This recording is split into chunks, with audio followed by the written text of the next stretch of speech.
Why does Twitch do that to me? I'm just trying to go to my own channel. Just trying to go to my own channel. Click on chat. Okay. Okay.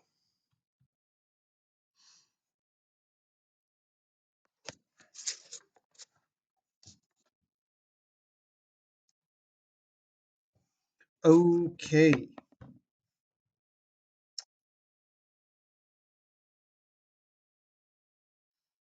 I've been tired today. I kind of just want to go to sleep, but we will give it a try to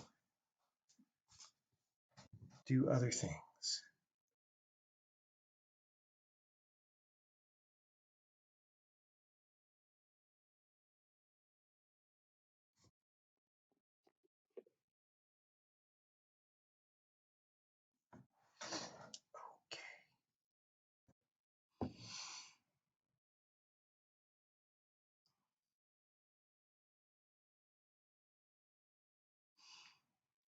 Trying to think about exactly what I want to do.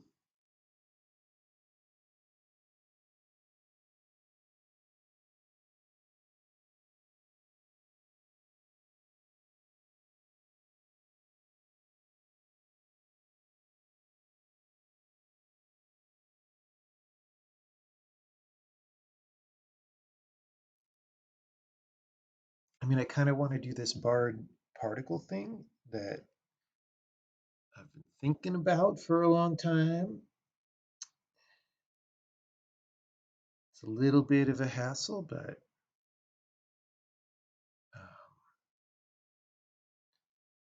it's probably good.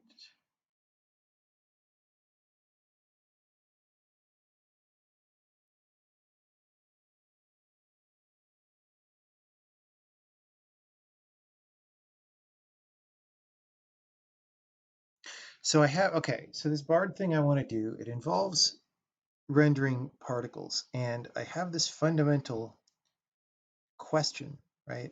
Issue, which is, and it's sort of a decision about how to do this kind of thing generally in this particular game engine, right?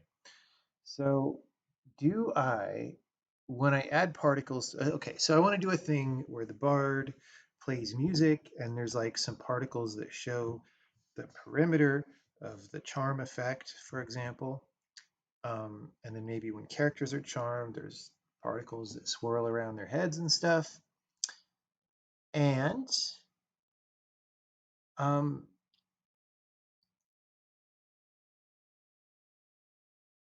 when we do that, you sort of have these particles that you want to be attached to a character, right? They move when the character moves.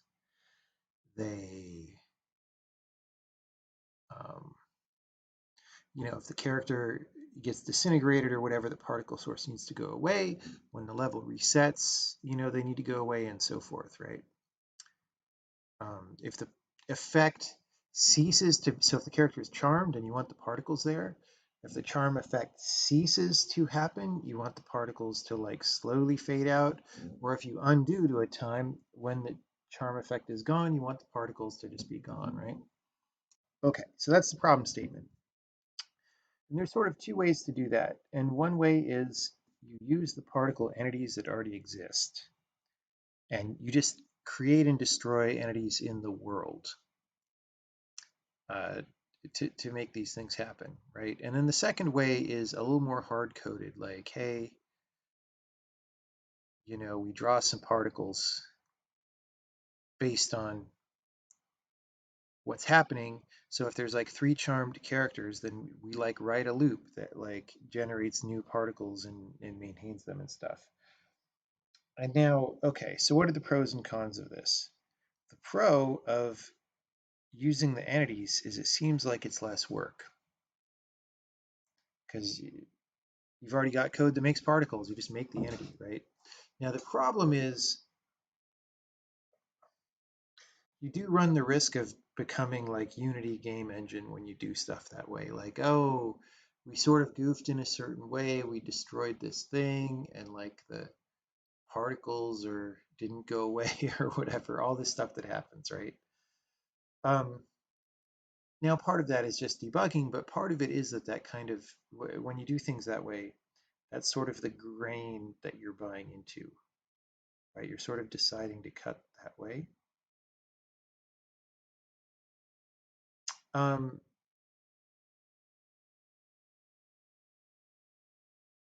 so that's one thing about it, right? It probably adds rendering complexity because you're probably going to render all these entities individually, or if there's some batch coalescence process, they have to go through that process as opposed to like knowing exactly what's happening. And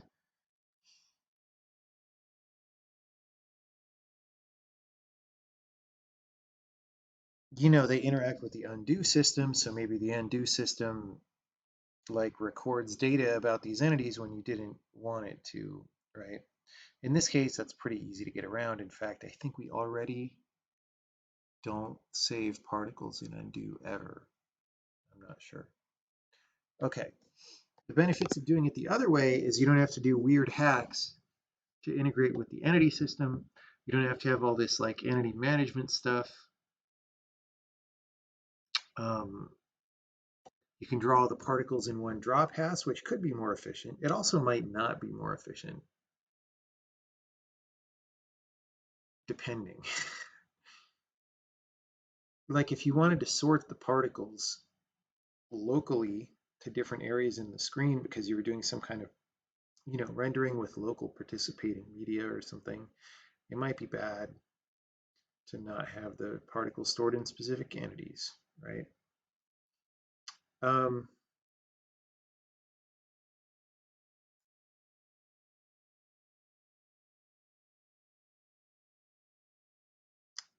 I am leaning toward doing it just with the entities, even though there are downsides with that, and there have been downsides to that approach already in this game when we did it with other entity types, but possibly I can do it a different way. So it's like a more directly managed, but instantiating these entities. I don't know. I'm thinking about it.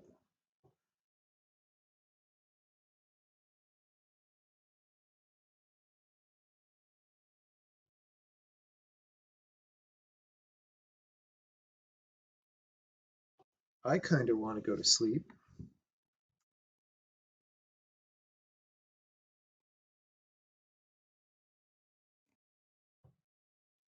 Okay, does that make sense to everybody? Does what I said so far make sense? You know what we need? We need some caffeine.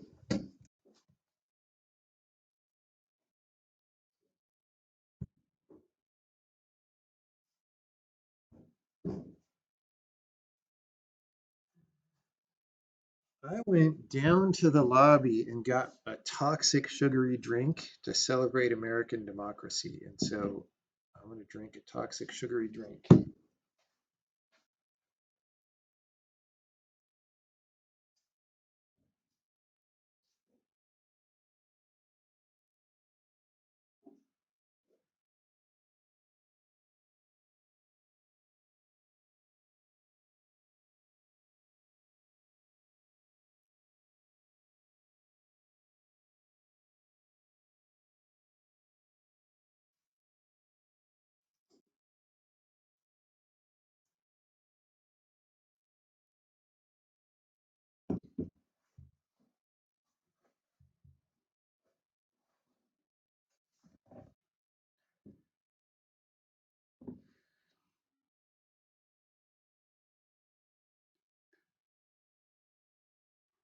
Huh. You didn't understand the details because you don't have the context. Well, nobody has. I'm just talking. This is a thing that happens generally in games. All right. So you built this higher level system and you're tempted to use the higher level system for particular things. And sometimes that's the right thing to do, but actually it's the right thing to do less often than people think it is. And that's the danger that I'm worried about. I think I'm still going to use it here, but I'm just saying, man. Ah, this Coke is gross. It's like not that carbonated.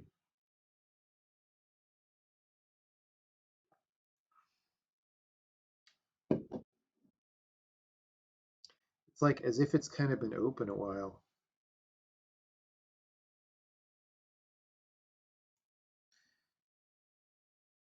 Where's the date on it? Do they date stamp these?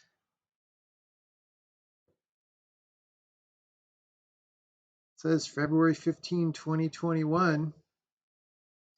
That might mean it's pretty old.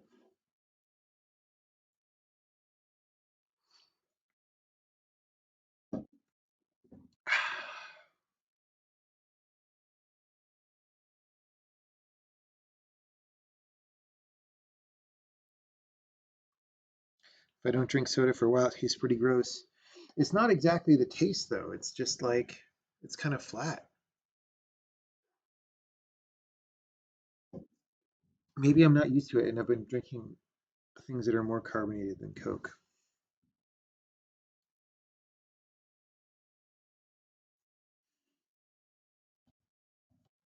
I think it depends on how lightweight the entity system is. Sort of. I mean, there's how lightweight is it in terms of the resources it uses, and there's how lightweight is it in terms of how much specific API you need to do and deal with, right? And those are two kind of different things.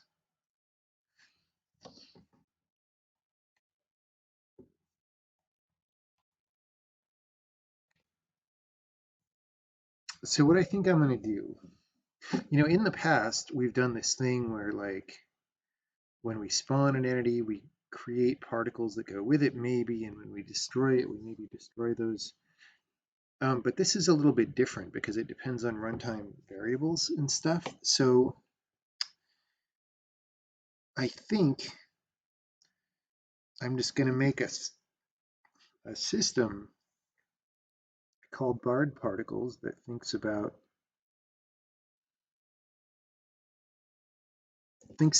stuff for everybody. So we're going to make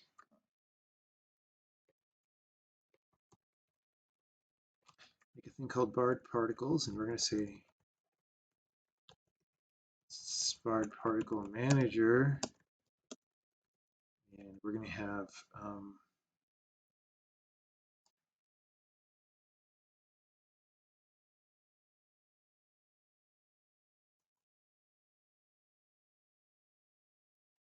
we're going to say Bard. We're going to have at least two kinds of particles. There might even be three. We're going to have I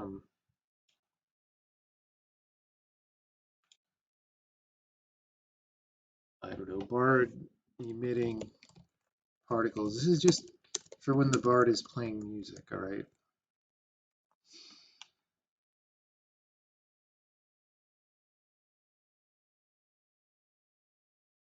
All right.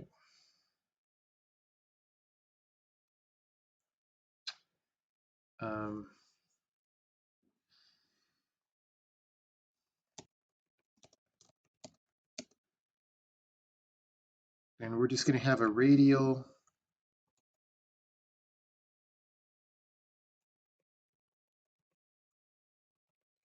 Is that called particle emitter?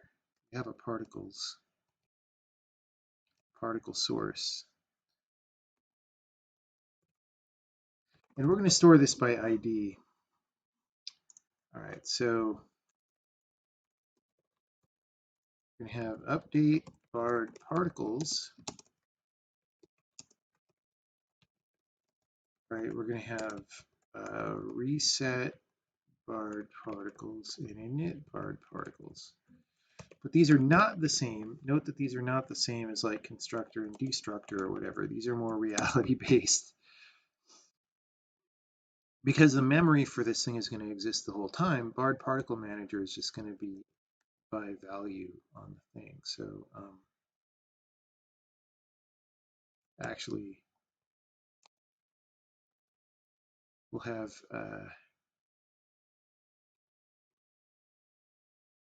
D in it.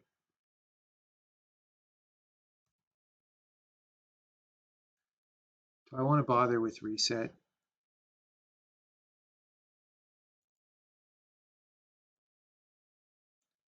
Have init reset be the same? Is colon a single token? No. Are there cases when colons split? All the time.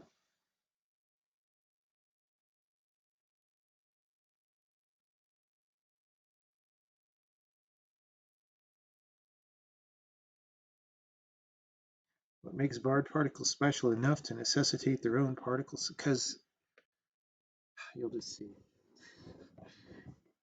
Because of the things I want them to do. They're not generic. They have to be integrated with the engine in various ways.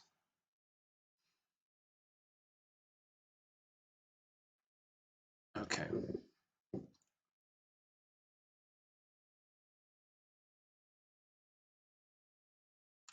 So we're going to have and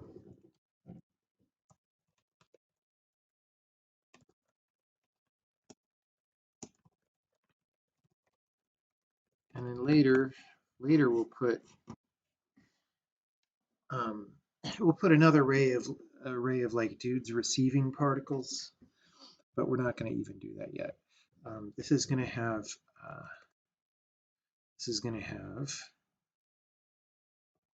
active T. That's going to be 0. Active T target is 0, right? All right. So when we update, we're going to say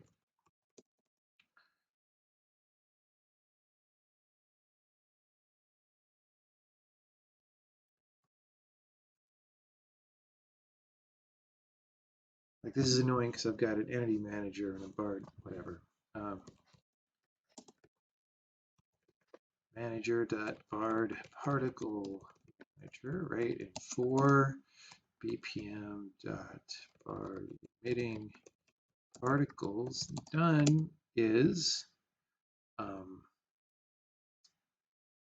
update bard emitting particles of its if done we'll remove it and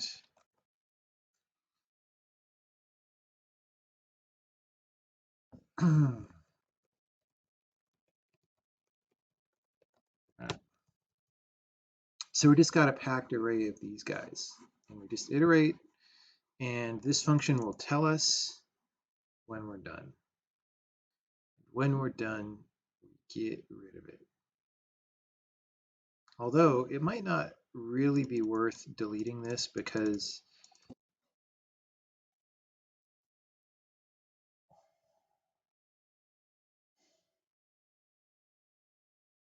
yeah. Okay, there's other stuff too, like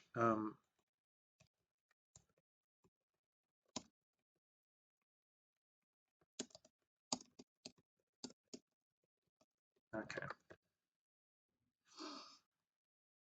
Because we might have multiple of these for different bards or whatever.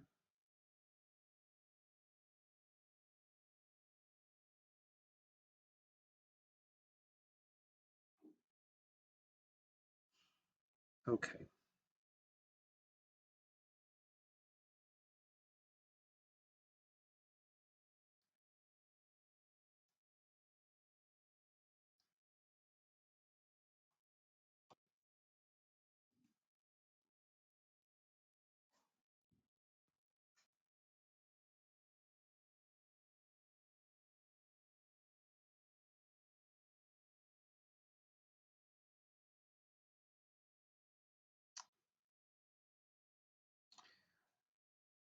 Well,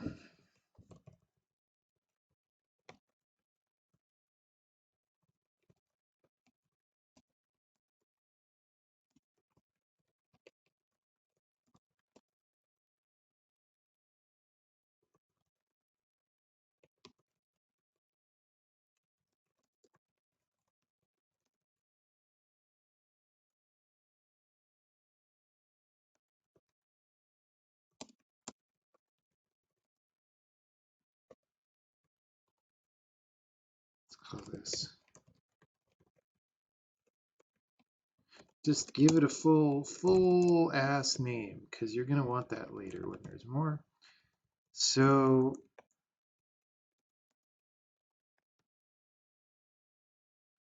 that's all we're going to do there. Okay.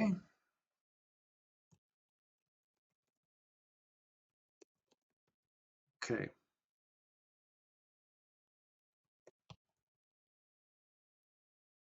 Now,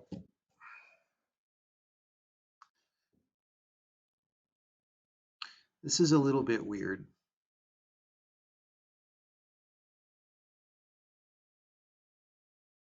So I already need to decide what I'm going to do, because I said here, hey, destroy Bard emitting particles. I'm not really sure I actually want to do that. I think I want to leave it alive.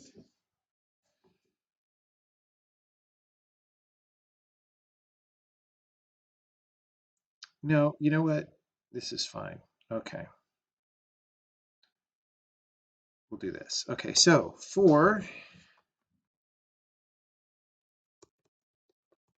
we need to make these for any new characters, all right?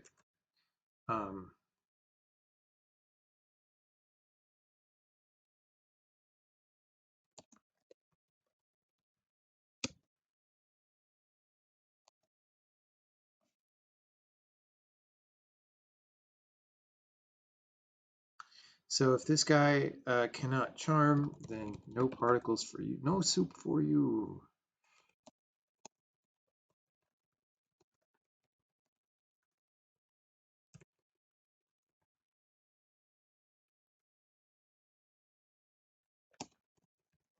Okay, so we're going to look for one here. If um, if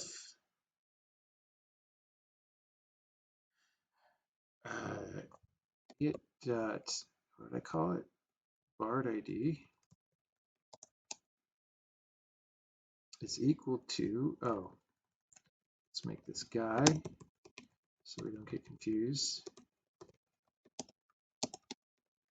So we found it, otherwise we didn't find it.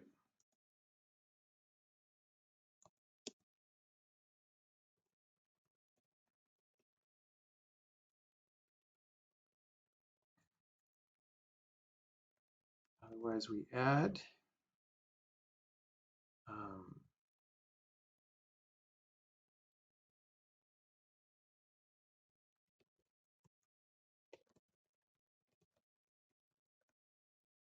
Actually, I don't think we need an init function for this. We're just going to say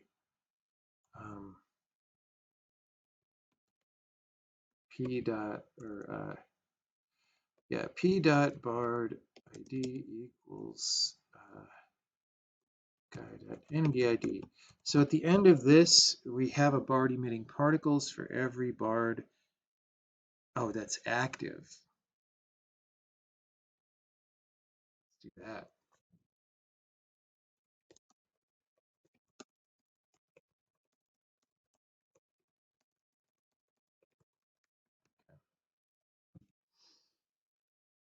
Okay.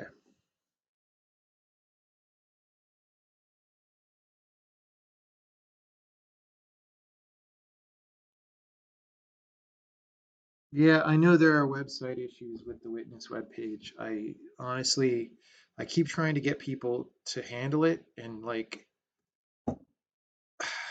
it's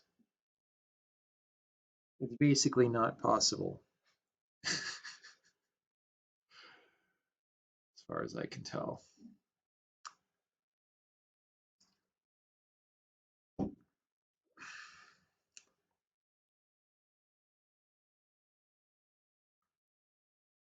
Sounds like the web, exactly.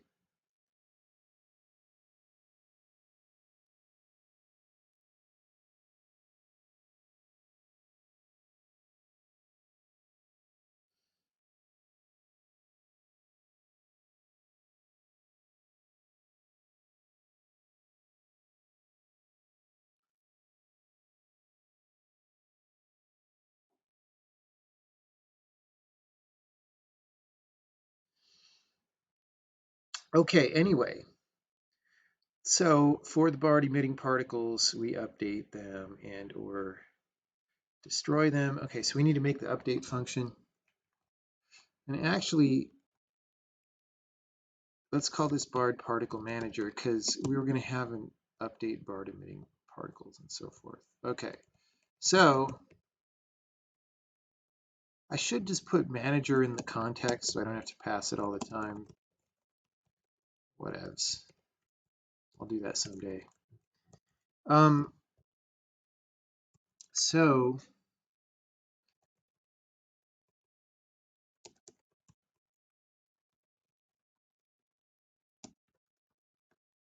all right, and we return bool. Okay,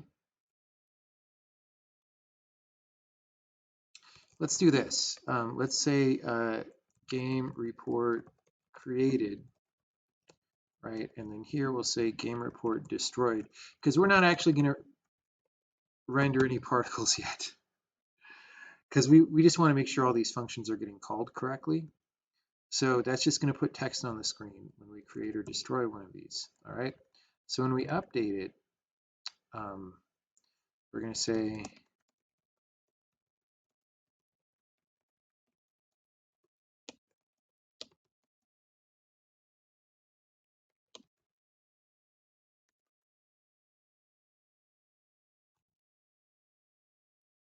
okay, let's do this.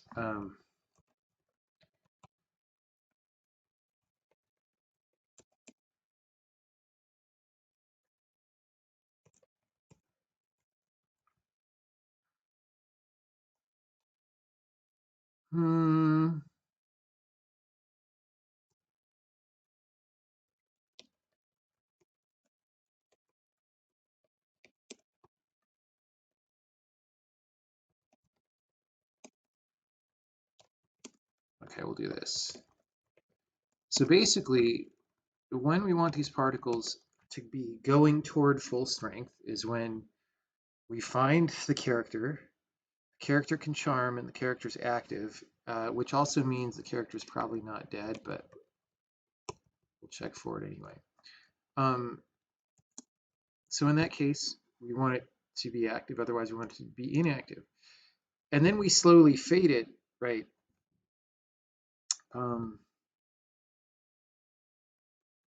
What timer do we use?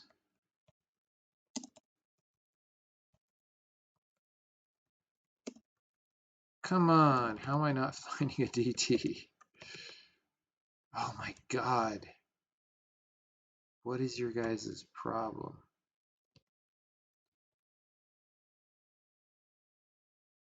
I never remember. Current frame. Let's just look here. Gameplay DT, that's what we want. Okay. P.active T is moved toward P.active T toward P.active T. Target by DT manager.game play DT times rate. Let's just say if we're going up, we want it to come in. Usually I say come in faster than out, but in this case, I think we want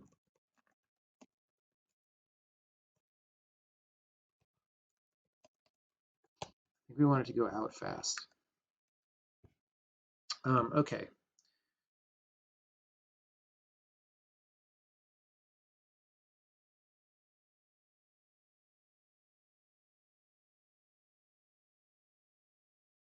All right.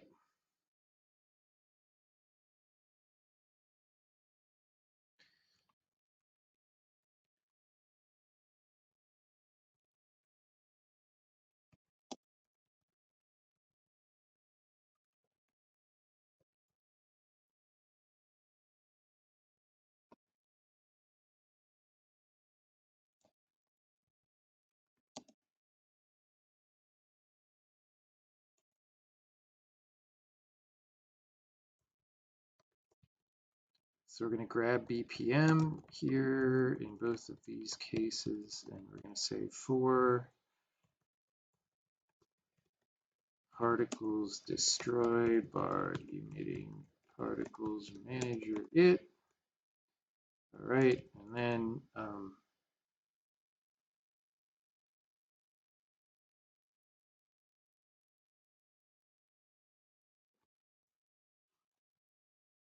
I don't know, did I ever make an array free? I don't remember what that does. Let's see. I should just free the data pointer.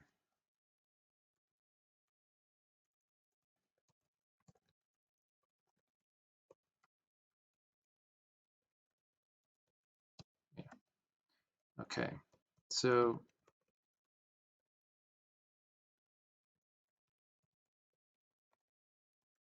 do I want,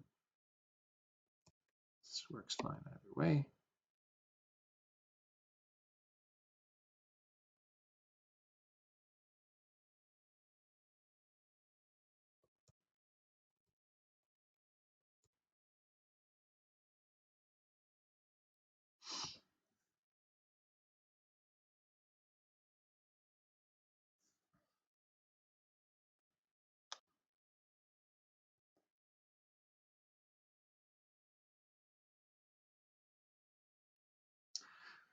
Well, in it, we don't really need to do anything.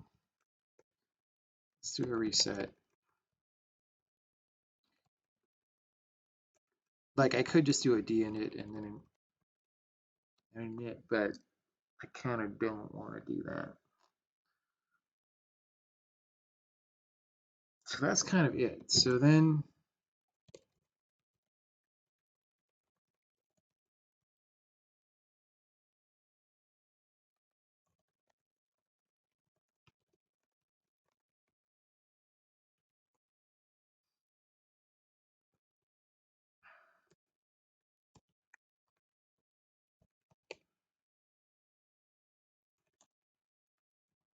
so when we init a level, after everything's loaded and played around with,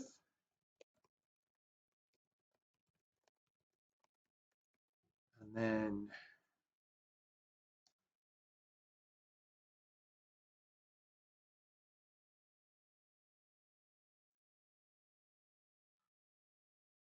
or I guess we just say reset.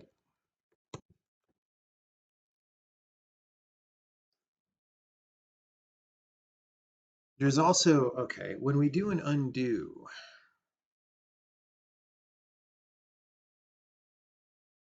for now we're going to let it fade in. For now, when we do an undo, we're going to reset.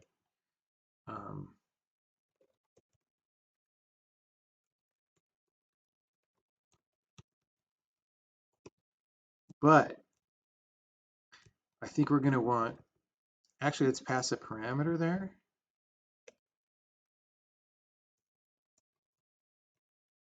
We just won't do anything with it yet.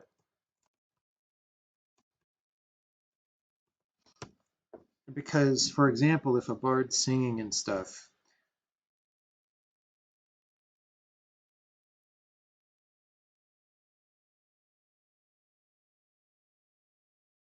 I think we want, like, if we do the particles, we want them to be fully out. Probably.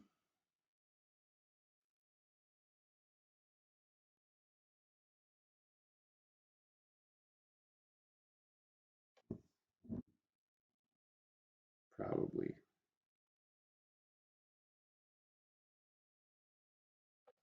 Okay.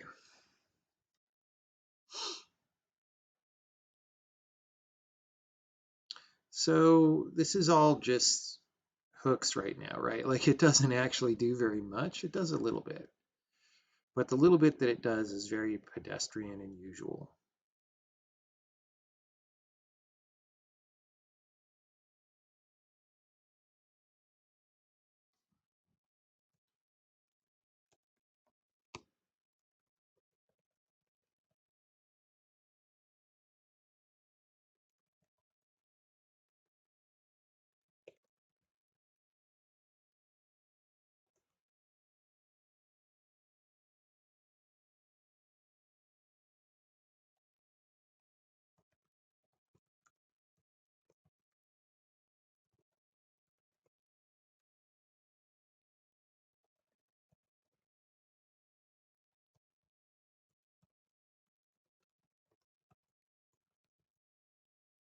We'll call init from here, even though it doesn't do anything.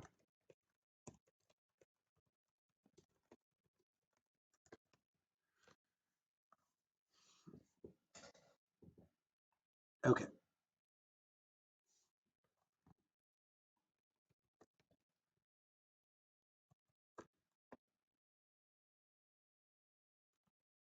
So I'm sure I forgot some things there. Oh, let's, like, for example, to load the file, let's fix that. Look at all these files. It's ridiculous. We need to add this to source control.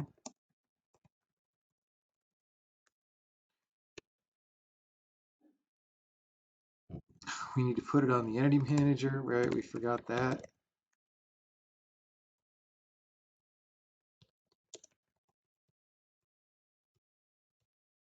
Look at all these things.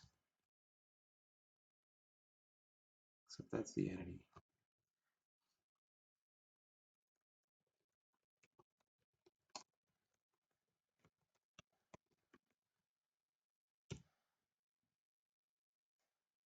Oh, I didn't put the star. For some reason, I thought that was the overload. And I didn't put it. Oh. Oh. Those aren't guys.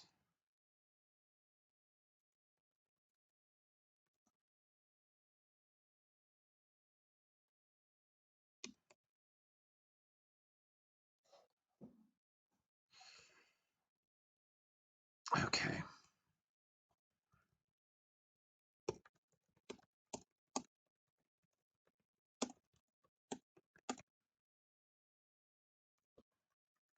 We're going to do that. We're going to get rid of this.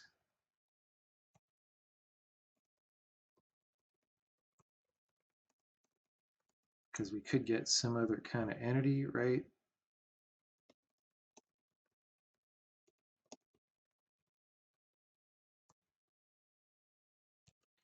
Okay, so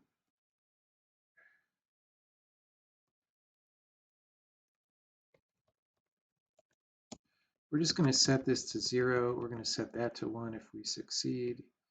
We're going to do this. And we're going to say p.t target is.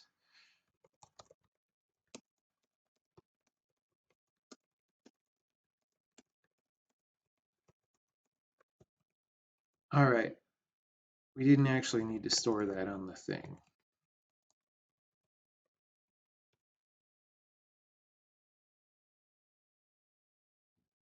Active, oh right, because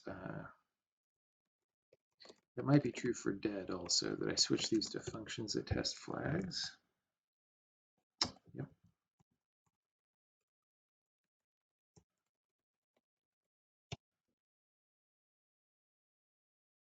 Not all control paths return a value.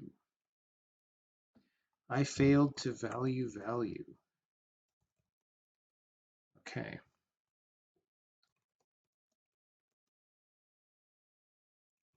If active t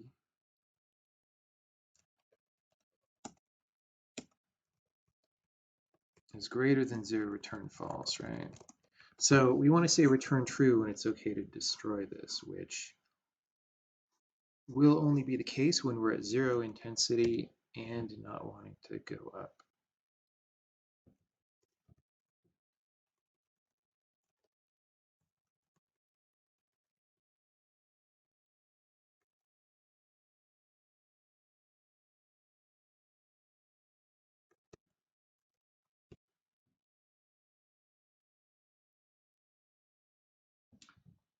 All right, radial particle source ID. That's on this.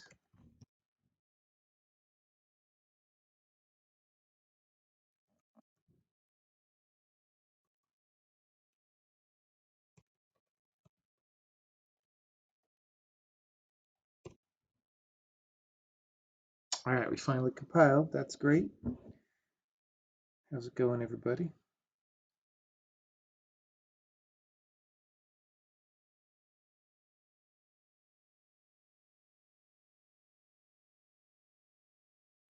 Traditional question colon is way better. No, it ain't. No, it ain't.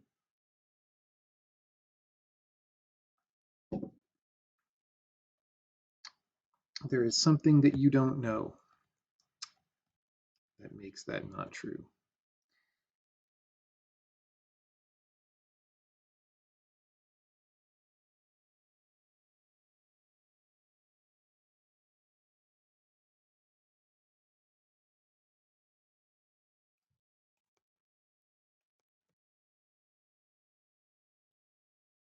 Okay,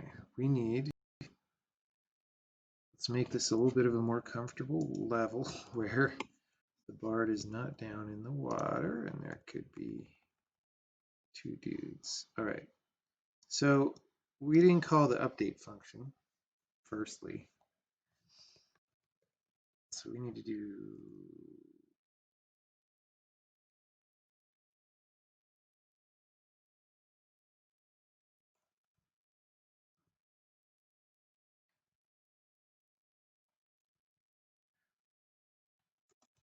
let's put this down here.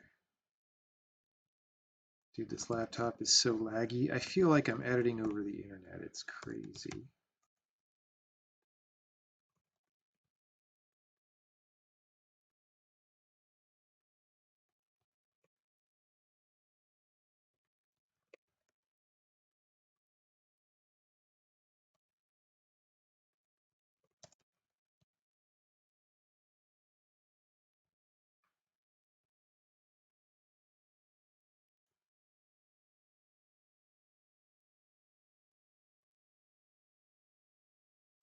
So the cosmetic only things are the ones happening once per frame.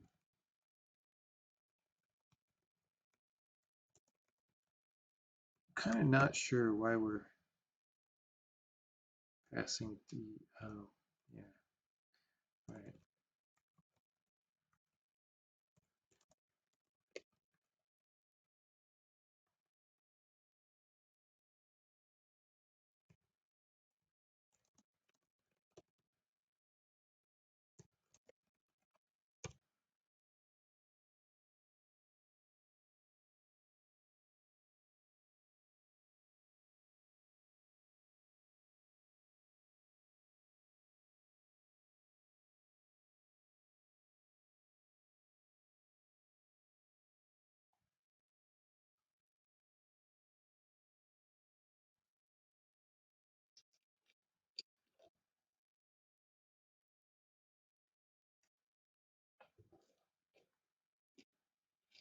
Okay, right now we are flailing and destroying it every frame, which is a very predictable failure mode, I guess.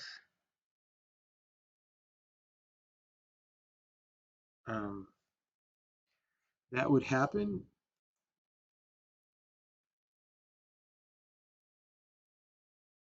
Well, if we return true from update BART emitting particles, right?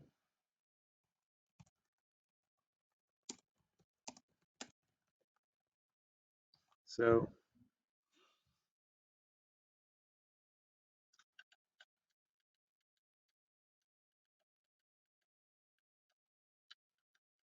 if we fail to set BART ID, that would happen, but I believe we set that.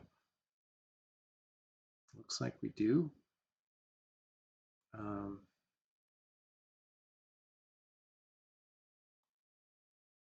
Oh, look, I screwed up when I did this. Always look for why it's wrong before you run the debugger, because sometimes it's faster, and even if it's not, you're training your brain to know what the problem is without needing the debugger to tell you what the problem is. May not be the only problem, but yeah. It isn't. We've got exactly the same behavior. Let's keep looking. So if you can charm and is active and is not dead, active T target, rate doesn't really matter. This does matter, but if active T target, Oh, see, I'm stupid. I set the thing, I made a local, but then I set it on the thing as well. So because the local active T target was never non-zero, this was never, you know, honestly, I should just get rid of this for error-prone reasons.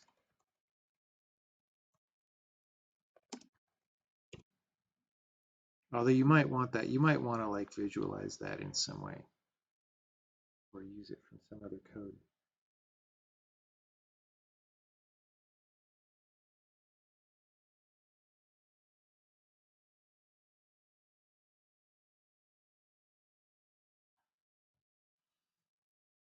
All right, well now it's not flailing. There we go.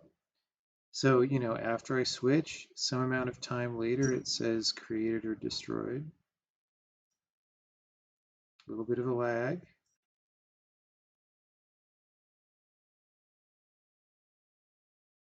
Actually, no lag for created, right? The lag is, we don't say when it gets to max intensity, but the lag is max intensity. Okay, well, the next step is to actually attach some particles to this. And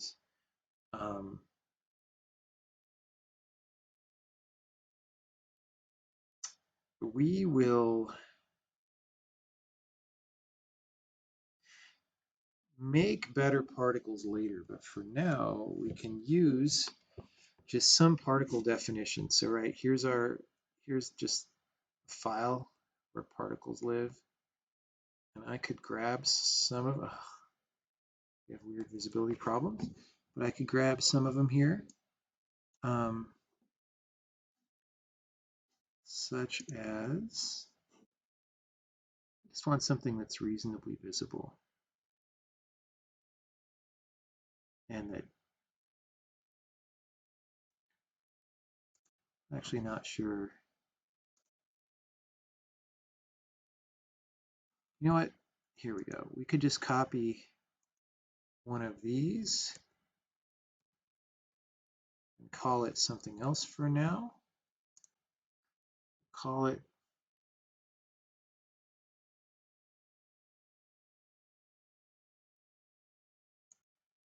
do I need to like group these?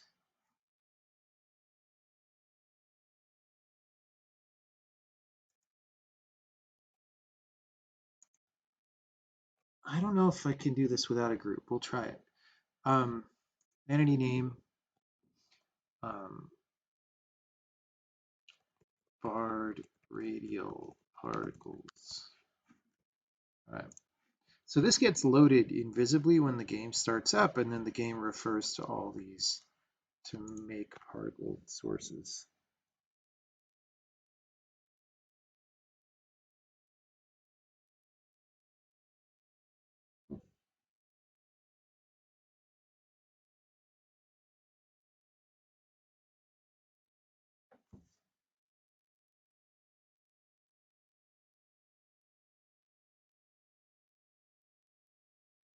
Okay.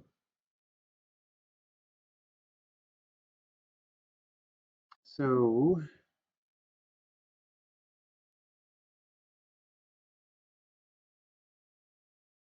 we will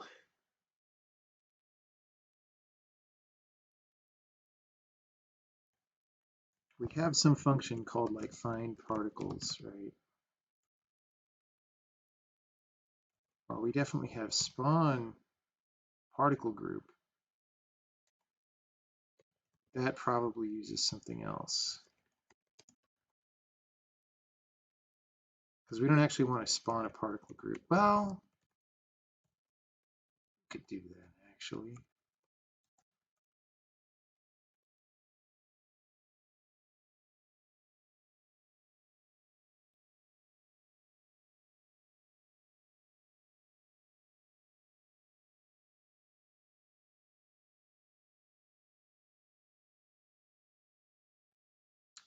Wow, okay. So there isn't really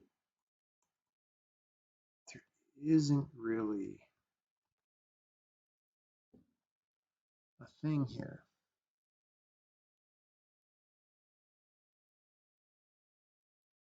Like I was assuming that there would be an easy way to like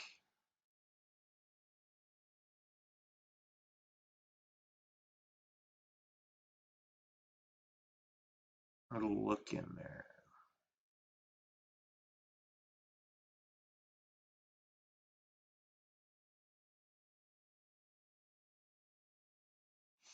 Hmm.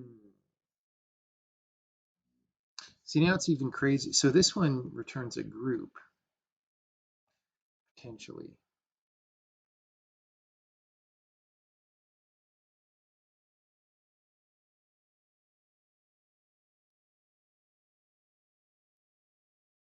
Or an array of particle sources, which probably only has one thing in it usually.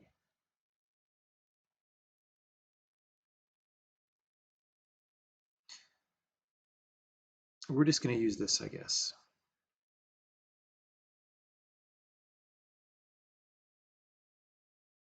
What did I call it? Barred radial particles? Okay. Um,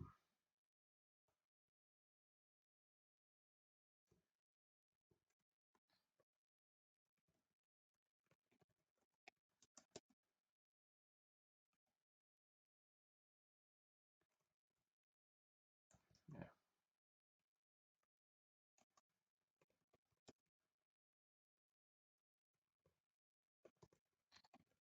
Okay, we're going to say result is spawn particle group at manager guide plus factor 3 dot z equals 1. And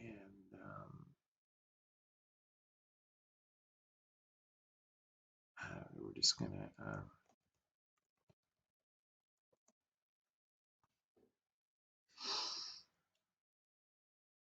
actually, we could just say, actually don't need these.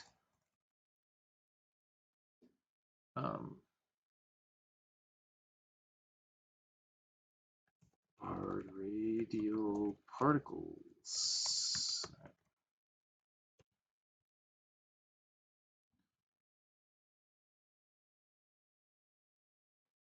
What did I call it? Radial particle source ID.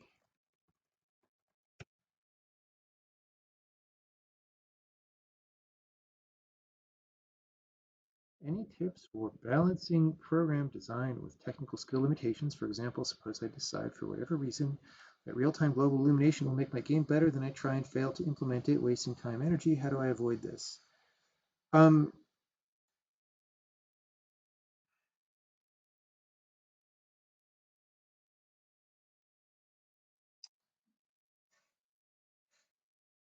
I mean, that's not the right question. Exactly. Right? The right question is, what are you trying to do in the first place? And how important is that element to what you're trying to do?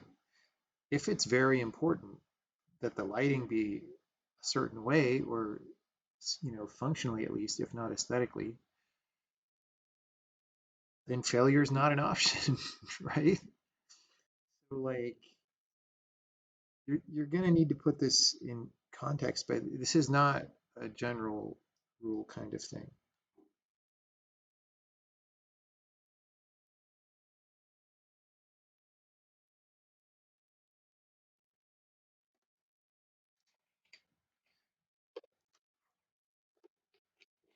Should you be making a game engine at all if you can't do game engine kind of stuff? Well, maybe. Um, if your goal is to learn game engine kind of stuff, right? Otherwise, who knows? Okay, no such particle group barred radial particles. Let's see. Maybe I have to put them all in group, or maybe that's not what I called it. Barred radial particles. All right, so I'm going to put that in a group.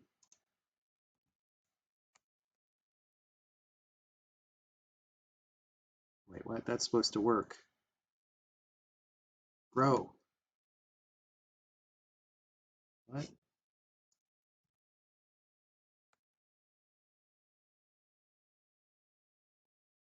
That's supposed to work.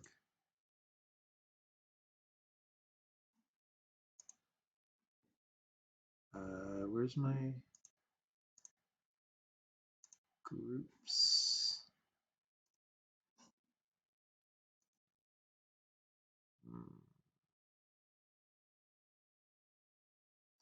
Maybe it's been a while since I did this. Maybe you type,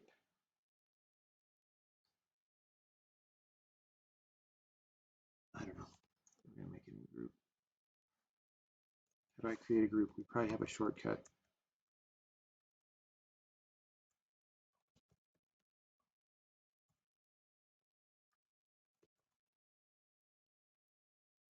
The word group does not appear. Really?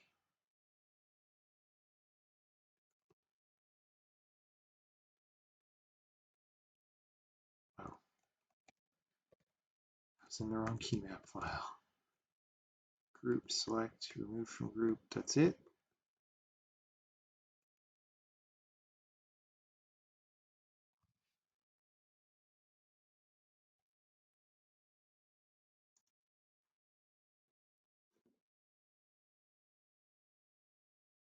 This isn't right. You're supposed to be able to create a group real easily. We're running super debug build, and my laptop is hella slow, so. All right.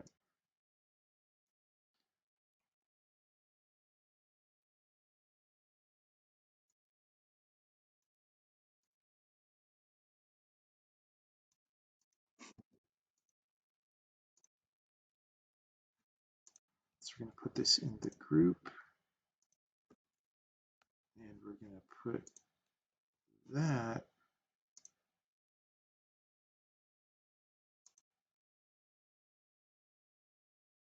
Wait, I can't even edit the members manually.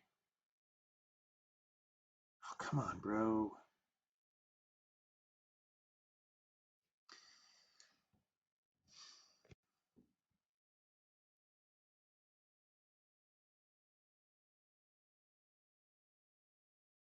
Why was I not even able to create a group?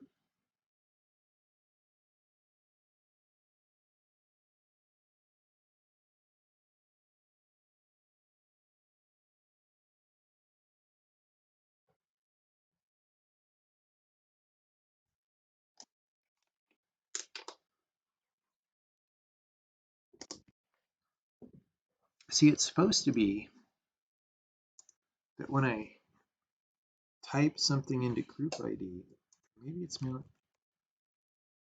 See, this isn't working.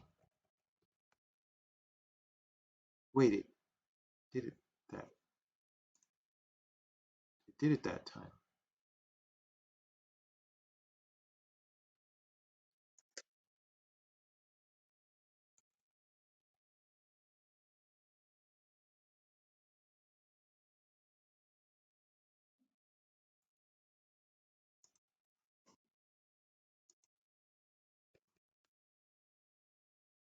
Does it not work with capital letters only?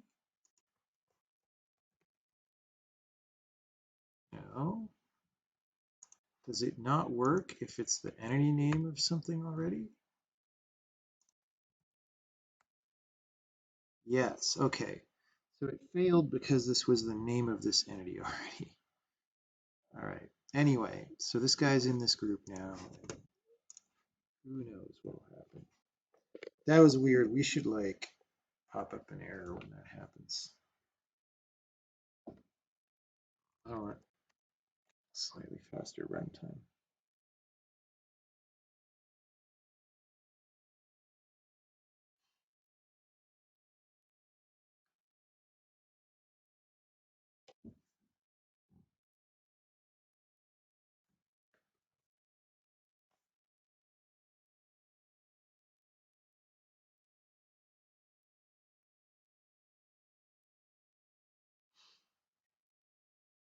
Okay. Hey, look, we've got some particles on the bard. They're not moving with her yet, but we can fix that in a minute. And then they go away, and then they come back, and then they go away. They come back, they go away, they come back, they go away. Okay, this is great.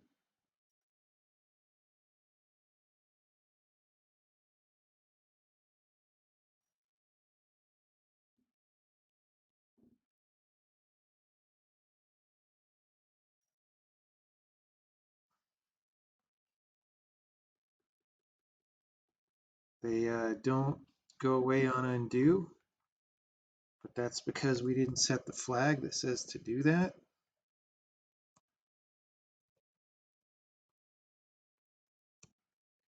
There's like a destroy on undo flag.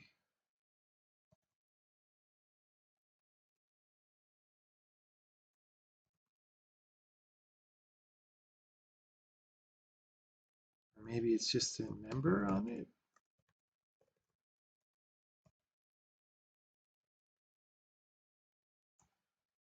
Come on, guys.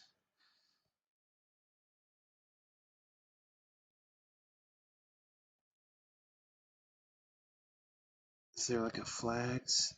Nope.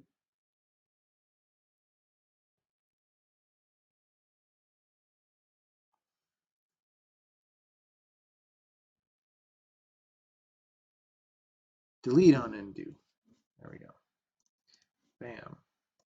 Bam. So we just need to set that in our bar particles.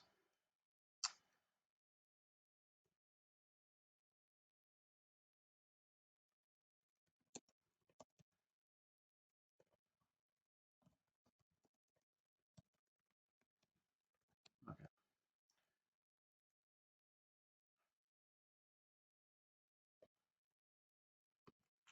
And then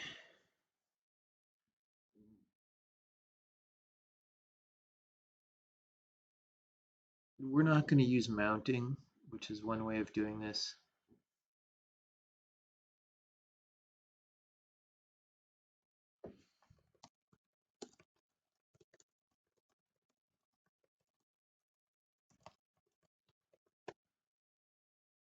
Okay.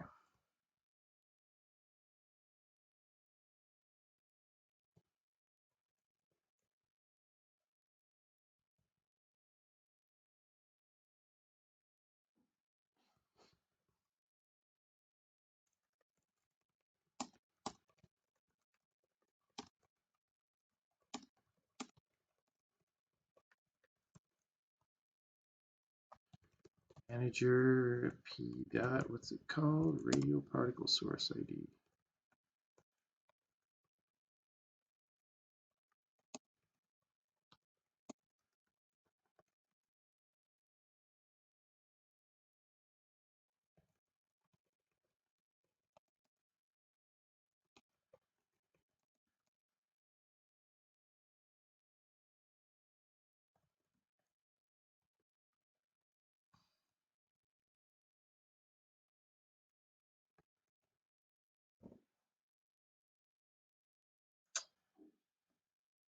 Um,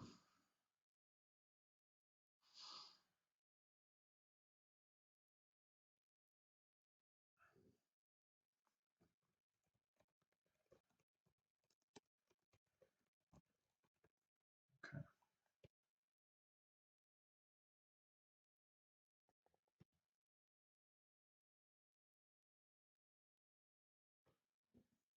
Failure is not an option. It's hard for the less talented people with no strong visions. How do you think you get talented? By giving up all the time? How do you think you build talent? Oh my God.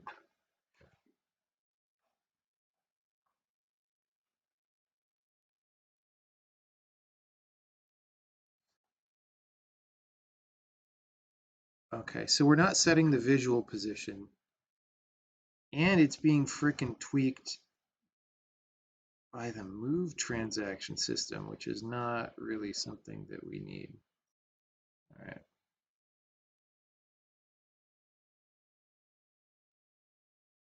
So on particle source, so we want to set the global opacity as well. Opacity, yeah. So we want to say emitter dot opacity is p dot active t, and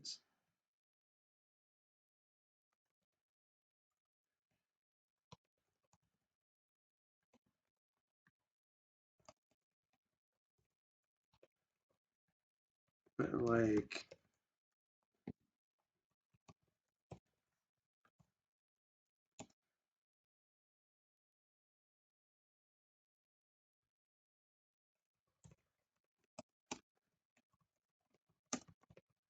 we don't want to do whoops, come on, we don't want to do particle sources there. Opacity, oh no.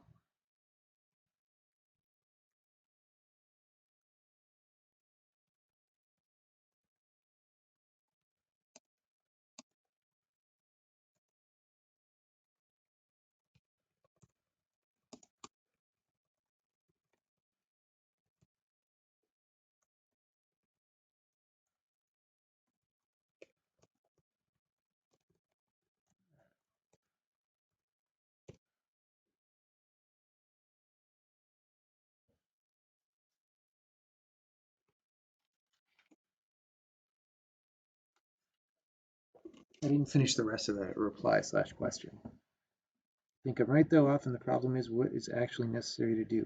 Yeah, I mean, that's the important thing, is like what is really necessary to do a good job of the thing you're trying to build, and how hard do you need to try to make that happen. But I find that way too many people make excuses for themselves to give up, and then it's no surprise that those people don't make really cool stuff because they gave up before they made the really cool stuff. Like sometimes it's just that simple.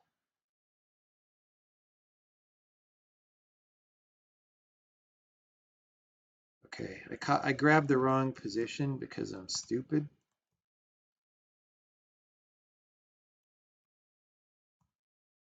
We're just gonna do this.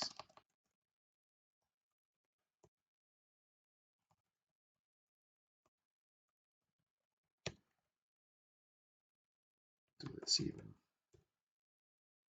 Doesn't matter.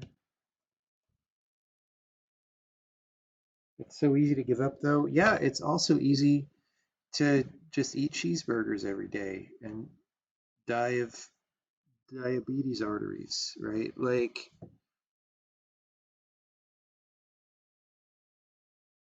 so what?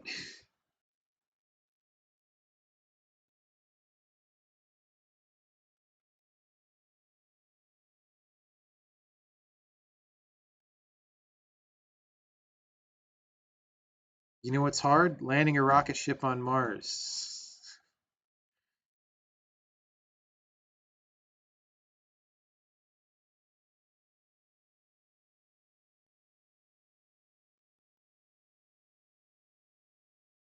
Okay, so interestingly, oh no, because undo doesn't change who's active.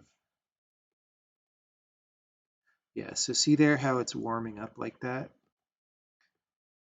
We're going to want to change that eventually, but not yet.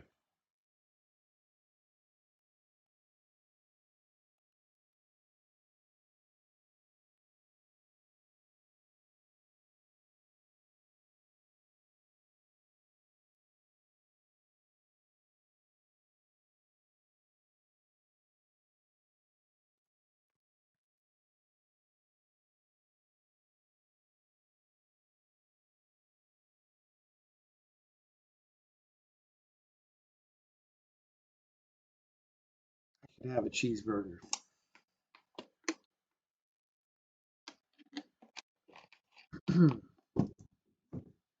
I did have a cheeseburger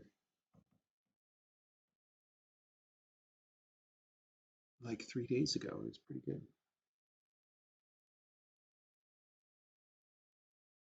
Is landing a rocket ship on Mars harder than fixing our dying climate?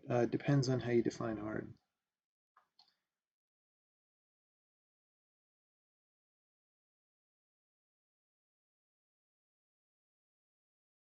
God, if you're gonna say stupid shit about hard things, I'm gonna ban you from the channel or time you out. I have no warning, I have absolutely no tolerance for that. For people who don't do hard stuff, talking shit about people who do hard stuff. Just don't try that here. I will not put up with that for a second. This is not a safe space for that kind of speech.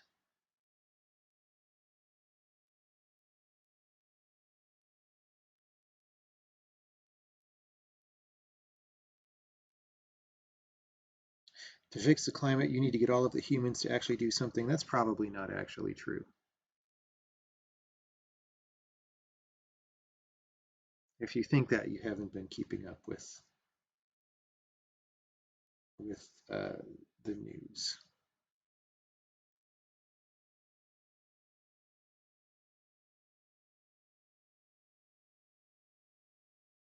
How do you know these people don't do hard stuff? Simple Sturgeon's law. Look, 99% of people don't do. Okay, the percentage of people who do stuff as hard as what Elon Musk does, the percentage of people in the world rounded to the nearest percent is zero. In fact, you could go out another couple digits and it would still be zero, okay? So for like some kid to be talking shit about how landing rocket ships is just an ego thing in Twitch chat is just like, don't waste my time. Don't waste anybody's time. You're wasting 236 people's time plus me. So like just don't do that. Go work on doing something hard. How do you code without text highlighting? What do you mean text highlighting? I mean, I have syntax highlighting. What else do you want?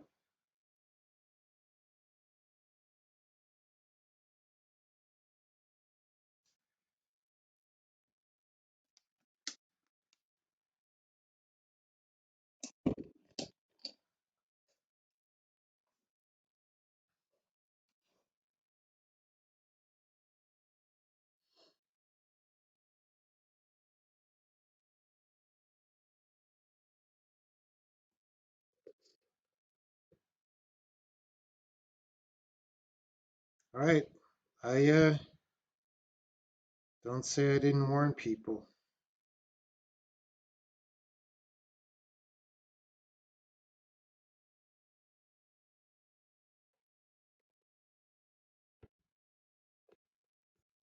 Do not say I didn't warn people. I have, this is not a safe space for that kind of bullshit.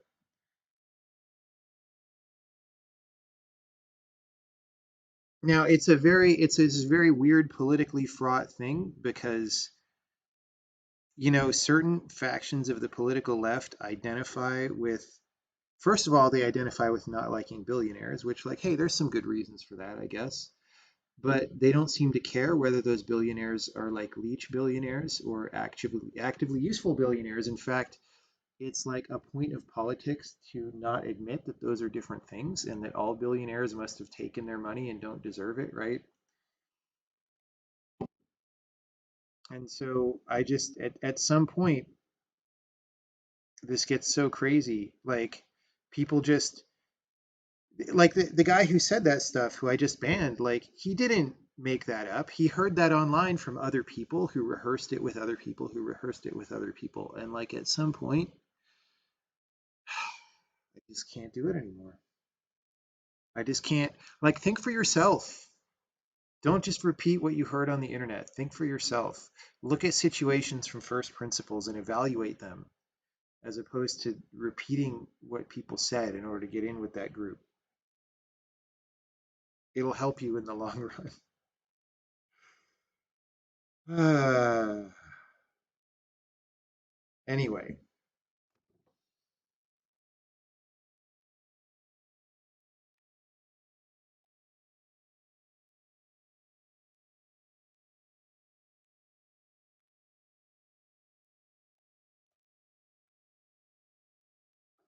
and it's, like billion is a big number, right? But at some point, it just becomes despising of successful people, broadly speaking, whether that's financial success or other kinds of success. Like I've seen that. That gets crazy too. Like just at some point, there's this group that identifies around being unsuccessful and in all dimensions of that, right?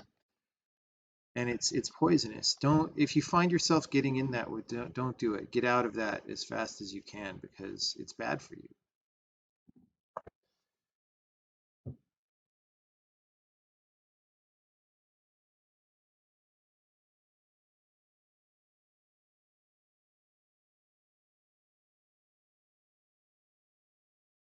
Funny because how hard and obvious you get the bell curve even in places like that. Yeah, I mean at any job, there's a small percentage of people who really know what's going on and are doing most of the work, right? That's kind of universal and it's kind of multi-scale, right?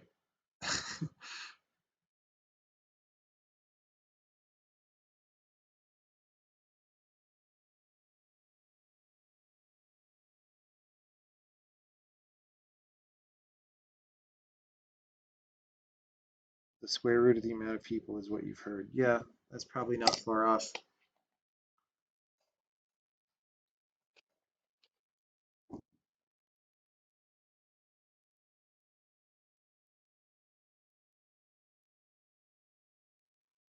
Okay, so we've got particles. That's great.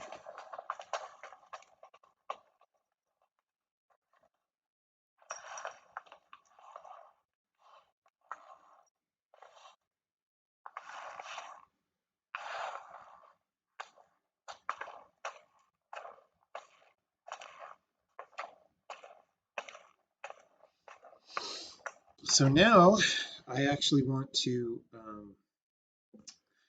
oh yeah, I never did that serialized thing, which means I can't check any of this in yet until later, tomorrow sometime. Okay, so on the particles, I believe I can already set an emitter proc, spawn proc, yeah, okay. So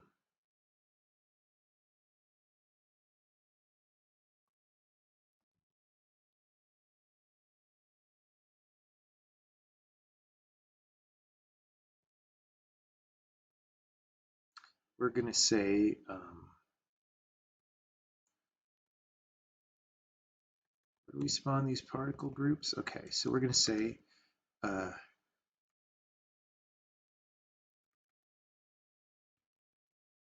we're gonna set a bunch of stuff on all of these, even though we're only using one of them.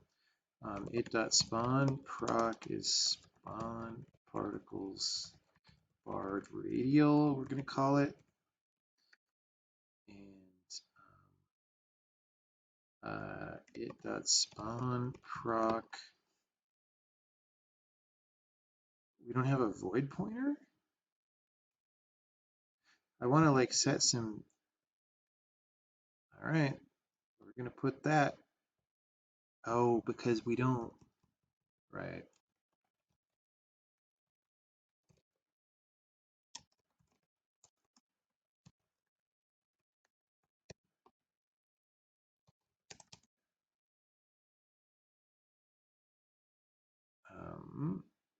P. All right, so spawn particles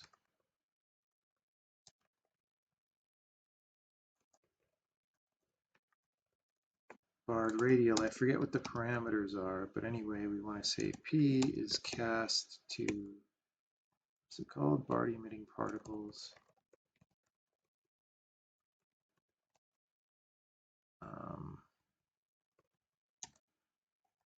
It must be a particle source, right? Source dot spawn proc pointer assert P not equal to null. Okay, what was the other? Oh, a single particle too. Okay. So for right now, we're going to say there's a circle. And the radius is 2.0 times P dot active T, all right? And I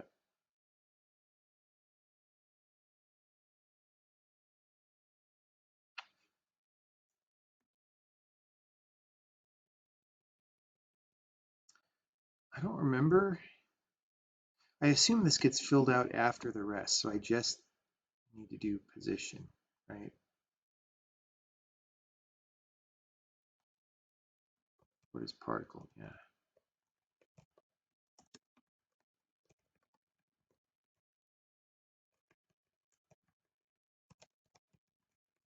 Times r theta is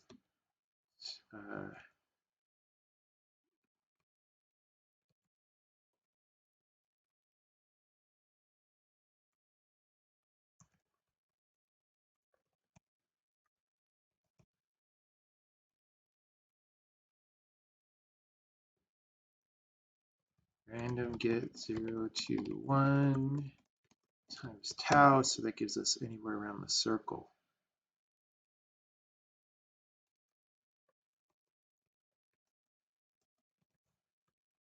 Actually, yeah, we could do this too.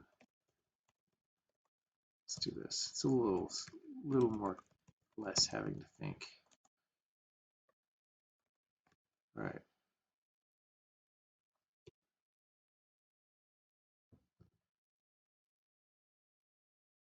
Get within range. I wanted to change it. I meant to change it. Oh wait. Oh. Oh. Let's not do that. Okay.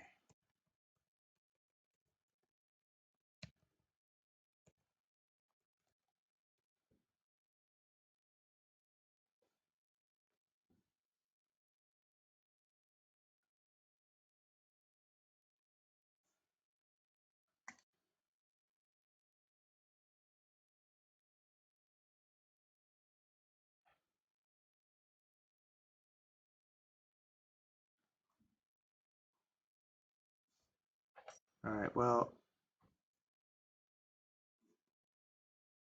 I don't see the particles, so it could be that the spawn proc doesn't get called until later. Let's see.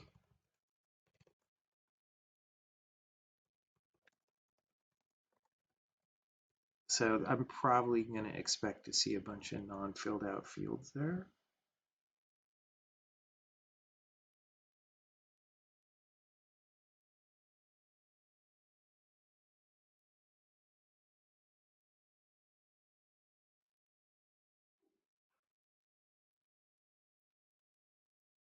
Whoops. Let's print the contents of that. We'll try out our new struct printer on this relatively involved struct.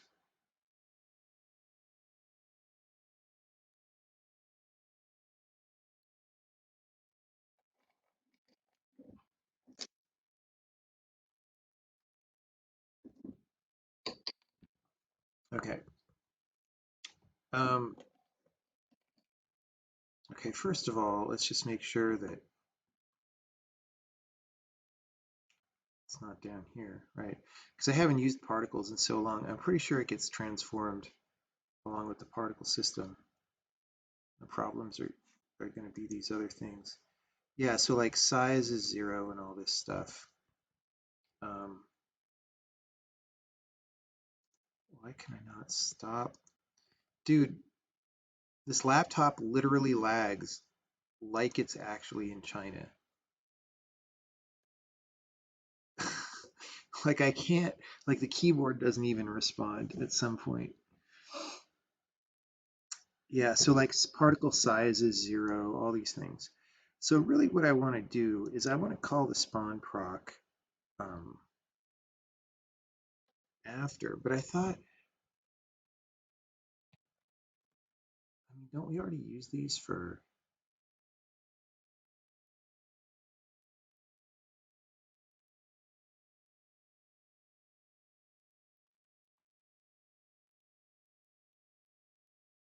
let's see.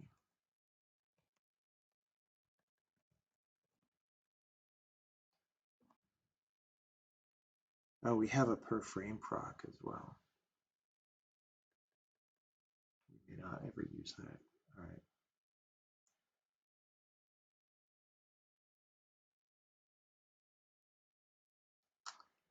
I mean, I sort of. All right, let's reverse this. We'll roll the particle numbers, and then we'll call the spawn proc after,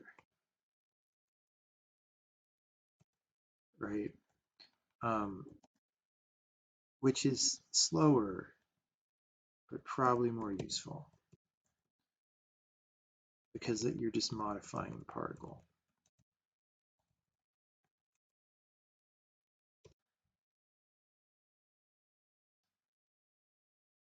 And if you actually want to optimize it, we could add an extra parameter that says, oh, don't do that stuff.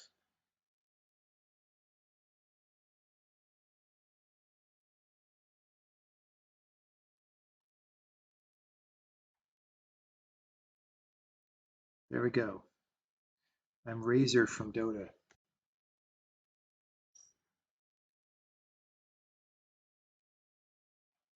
Except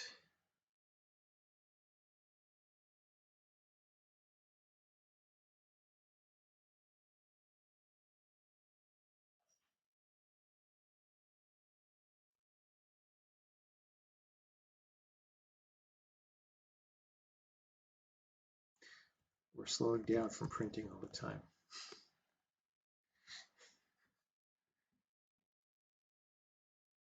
All right. So let's stop doing that.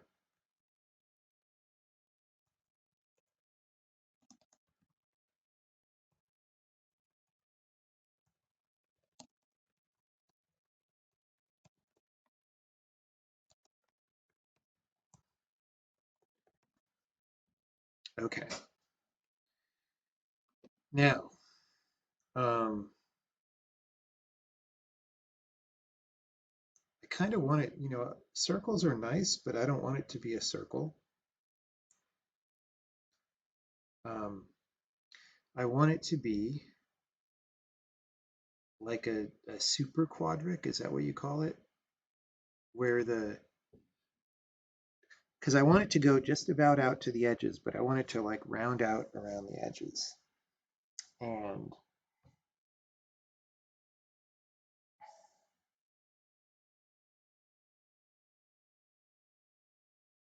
isn't that what you get if you raise the power of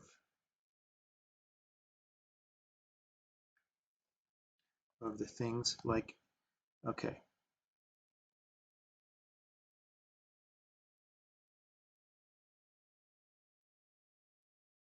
Like if I say,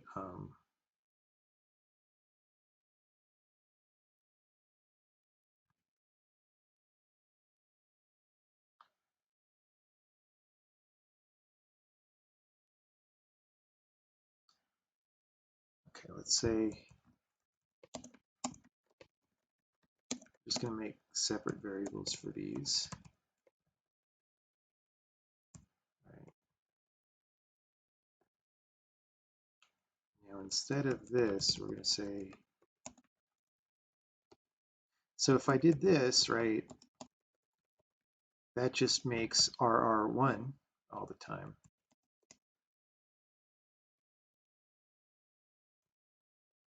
All right. But I think if I do like,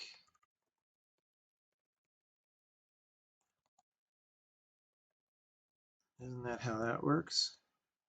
Let's see. Because like infinity norm is a square, right? So as you go toward infinity norm, you get more square. Whoa, okay. That is not really what I was trying. It's cool.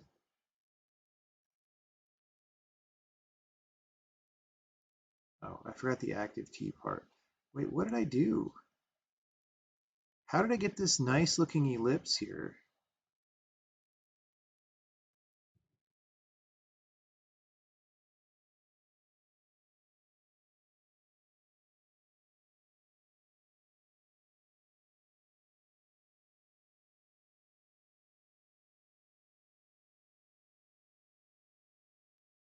Oh, because they're negative.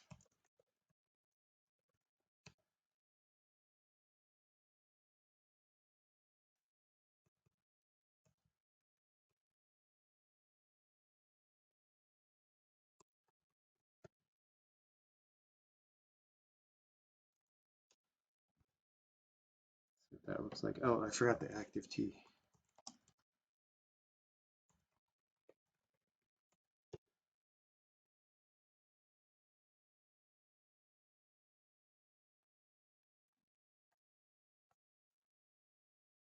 Could do a flower polar function.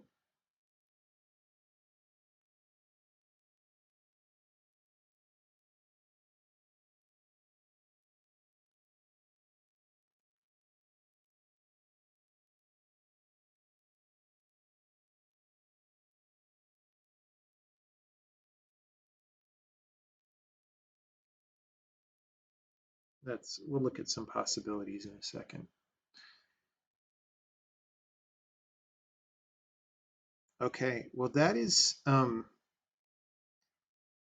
pretty good, except of course it's off by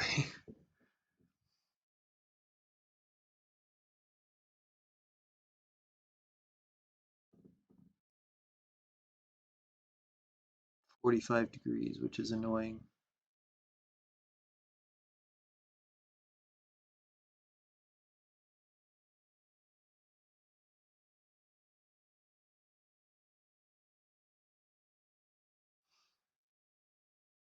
But that'll work, right? Basically, if I rotate that by 45 degrees, that'll work.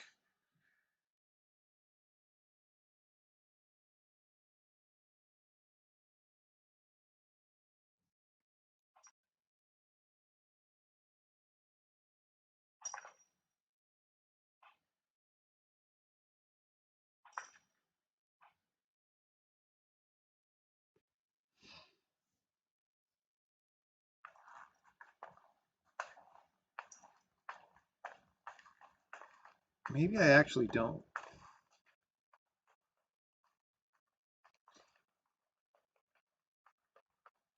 I don't know what to think about whether that should rotate with or probably not, but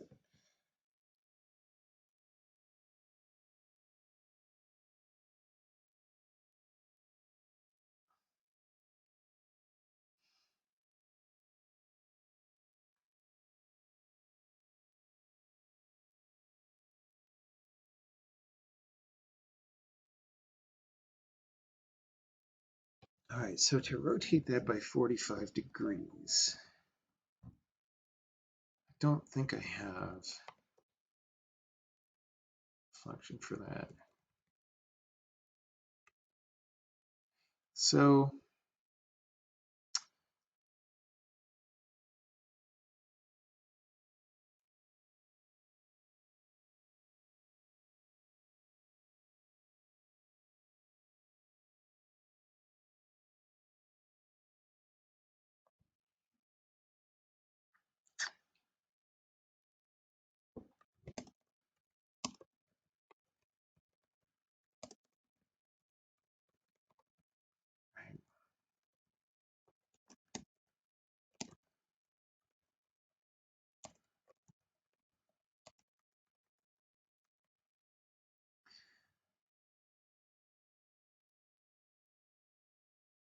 all right, so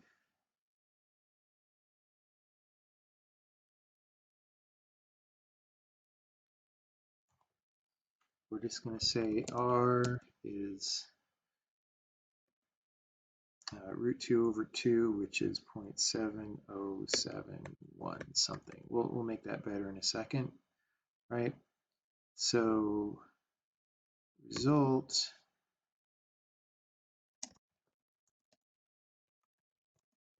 right, R dot X is R times V dot X. I think it's plus on both, right? Because if you have 1 comma 0 and you want to rotate it in the, oh no, wait, there's got to be a minus,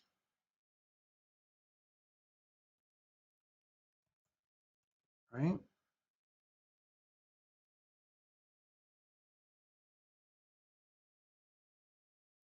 Hold on. Or CT and ST just floats. Oh, that's a good point. Rotating a vector.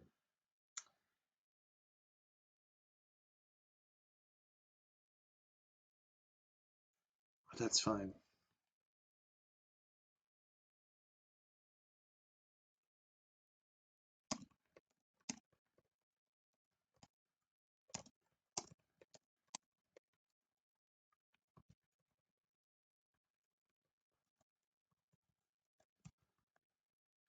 Okay.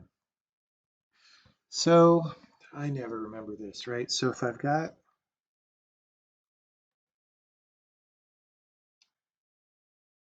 like 45 degrees is such a weird one.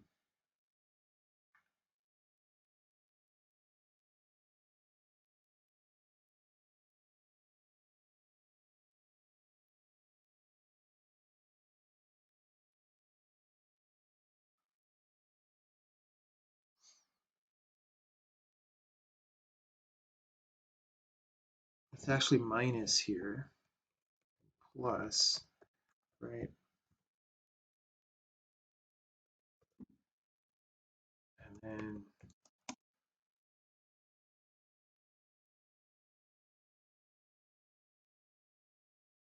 hold on. No, that's not right. I don't remember. Rx minus Ry, Rx plus Ry. Yeah, okay. Well, yeah. It actually doesn't even matter which direction we rotate it. All right. Wait, no, it's the opposite. You're dumb. Let's just see what happens. Oh yeah, it's not v dot x and v dot y. It's c c s s. Oh.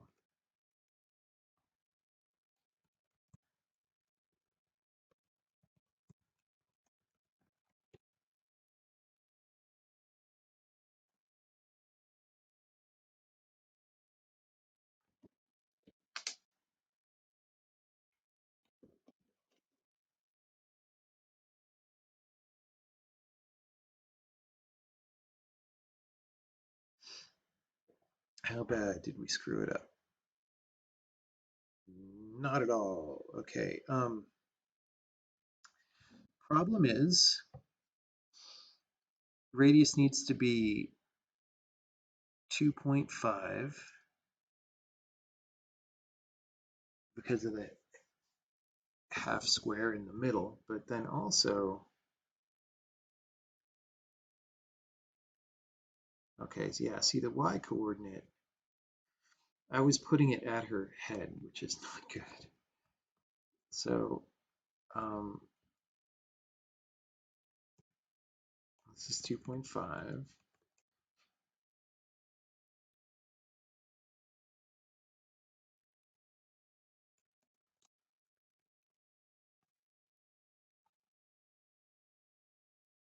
Raising the fourth power? No, I changed it. I changed the root.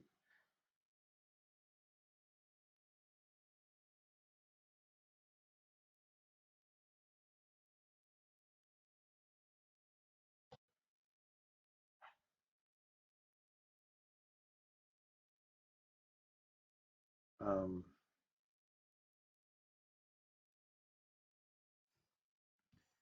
I don't understand. Okay, we're on the floor now. That's good. What I don't understand is why the 2.5 didn't seem to go as far as it should.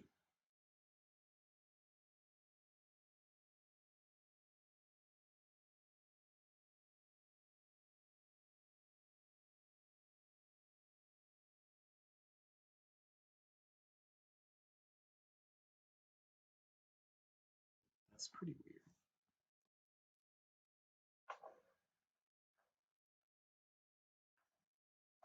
See, this guy should be clearly in the thing. He's not. All right, I'm not going to have this rotate with her because that's bad.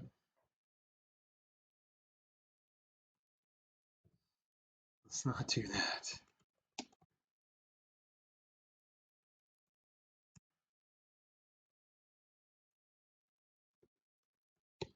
Um,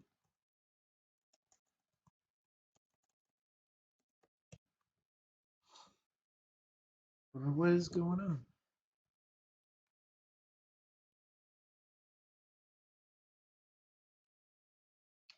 Spawn particle group. Let's get rid of this. This gets overridden very quickly, but no need for it.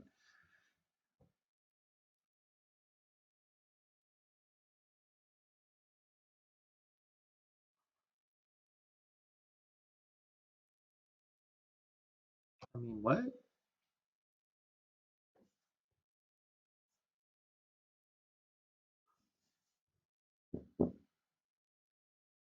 My theory is the rotate's actually messed up.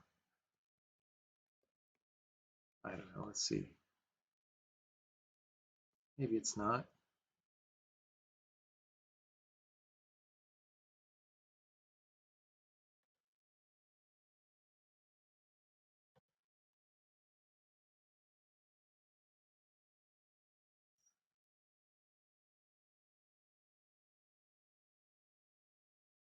So, oh, right. It's 2.5 at the corners, guys.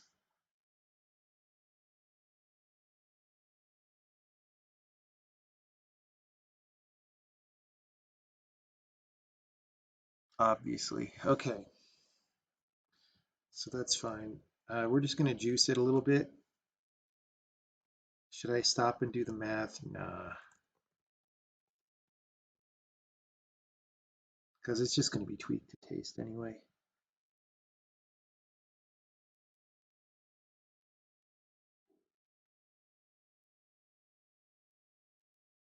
No, Swedish Pancake said this already.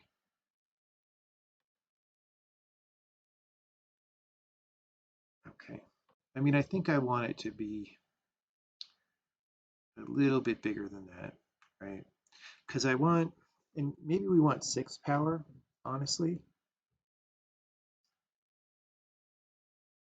Because I want to fill out those corners. Like, I like the way this curve looks, but it sort of looks like it's excluding the corner when we really do want to, we want to be diverse and inclusive here. And that includes corners. We might have to go to 8th power. I don't even know, dude. Um,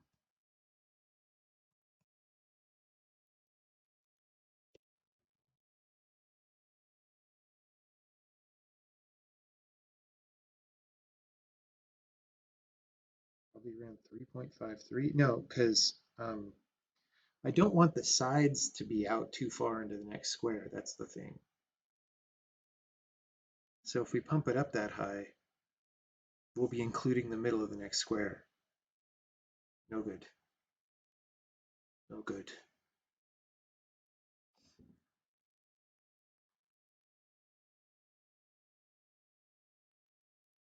So now there's this little lump in the middle that I actually, it's not the shape I thought I was making. But that's okay. This is all right for now. We're not trying to be too picky.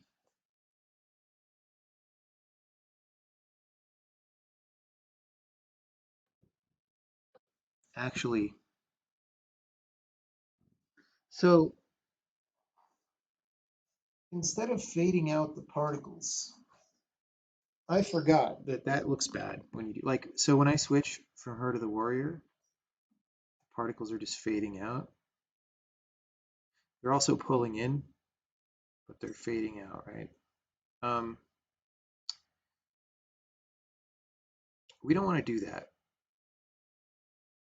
What we want to do is set We want to let the particles live out their life, but not change the opacity.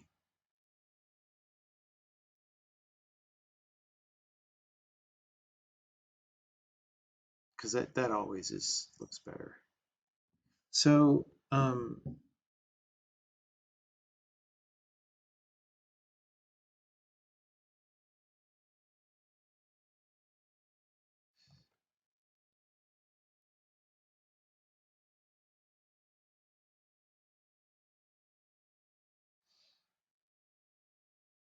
I mean, I almost.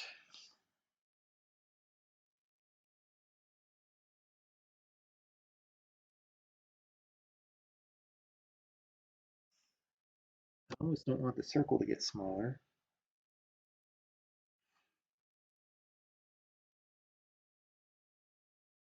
Okay. So I have things for this because it's what looks good. Producing, right? So when we decide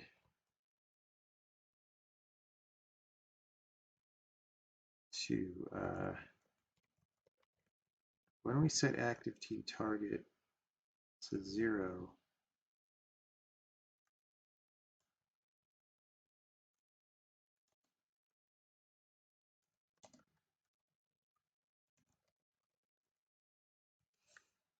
let's just do this.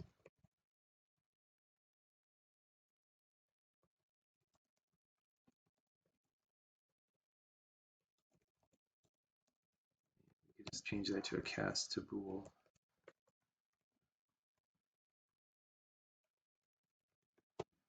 Okay. And then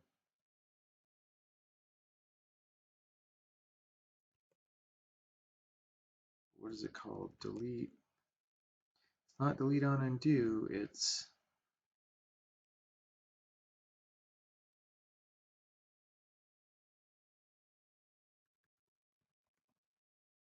can destroy. Oh, that's just passed in. Okay, there used to be a separate variable for that. But now it's just if producing is false.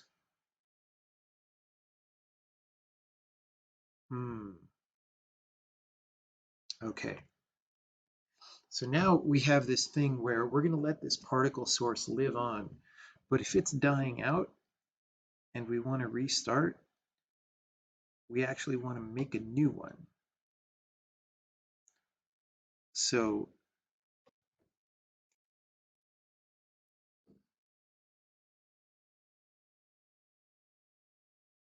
okay.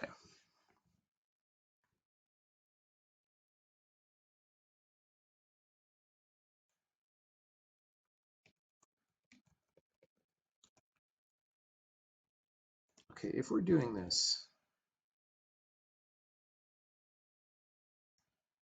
stuff.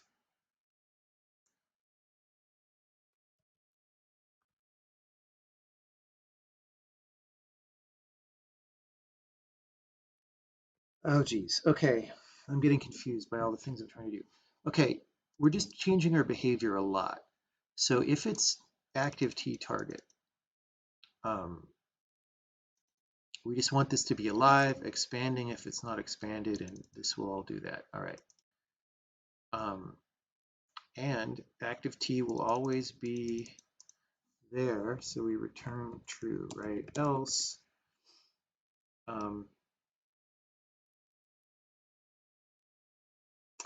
there's gonna the complication is there's gonna be two things.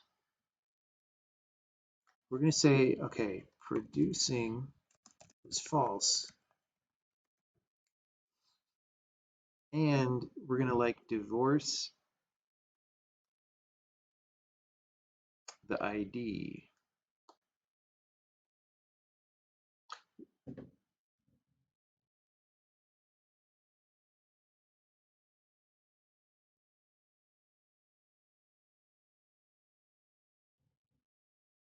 No, we'll just we return true if done. Right, so this is false. So we're just going to return true. So we're going to set P dot producing. We're going to say, actually,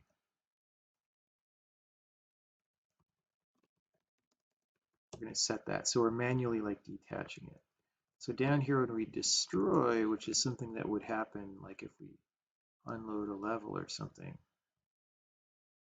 that's different. Wait.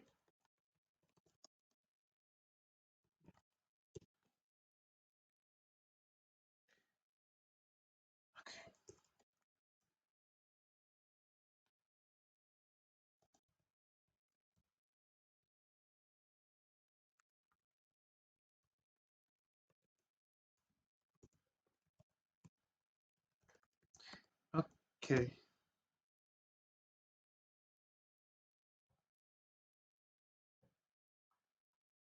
So now it should be better.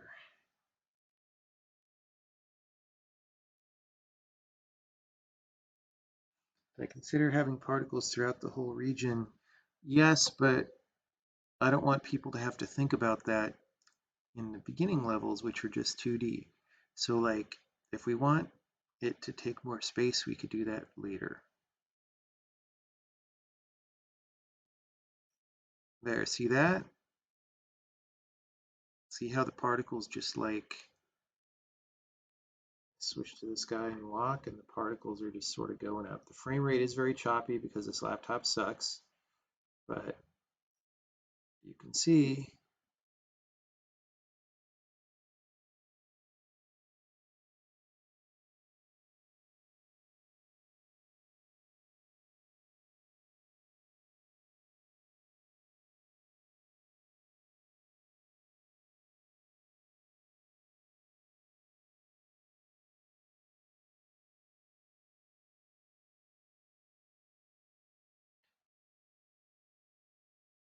it is now no longer invisible what the bard's radius of effect is.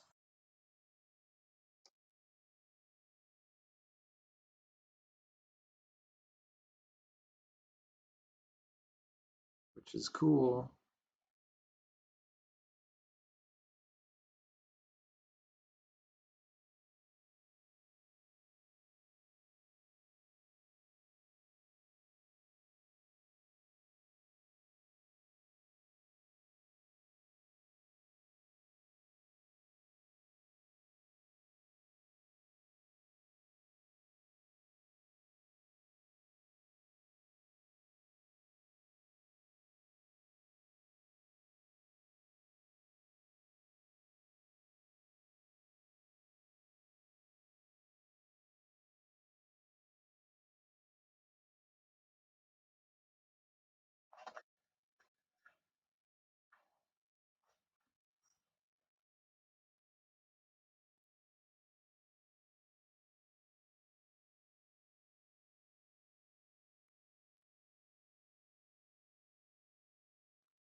Okay, so now we can actually, are there any questions about what I've been doing so far?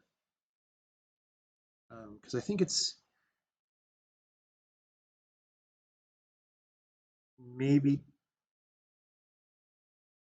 time to add particles to the charmed people next. Oh, we don't need these created destroys anymore.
Will the bard kill herself if she pulls down the stack of rocks on her head? What do you think is the answer to that question?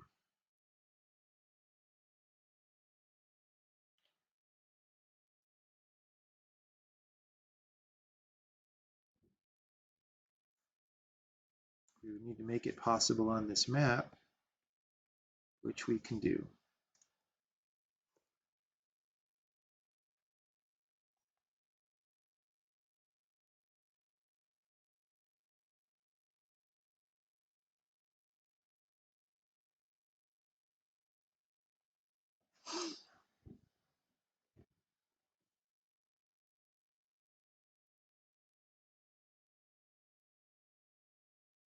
That said, this guy for some reason didn't realize he's not charmed anymore. I switched to him.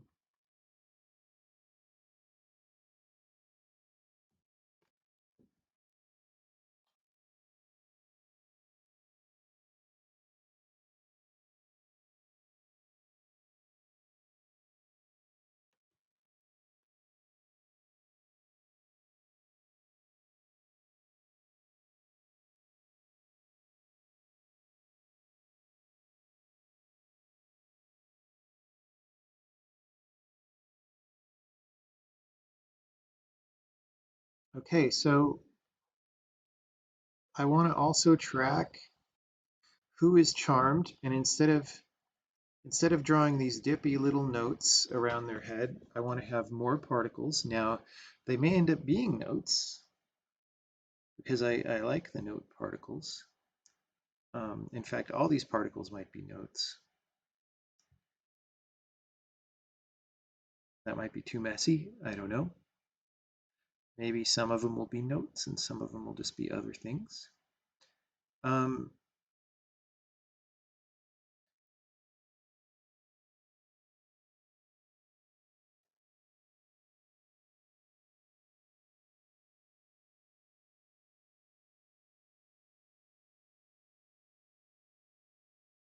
Notes are weird because like you kind of want them to be printed in black because it's ink on paper, right? If we made these like glowing blue, would they still be notes? You know what I mean? Maybe. Maybe it would be fine.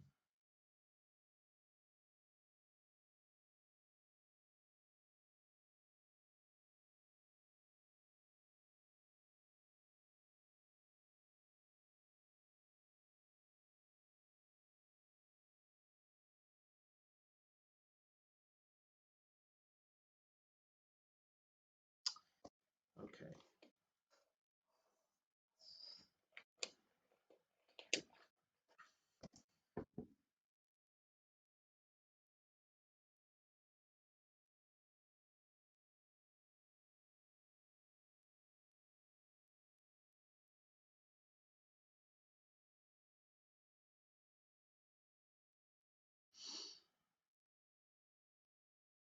Okay. So what we're going to do is each frame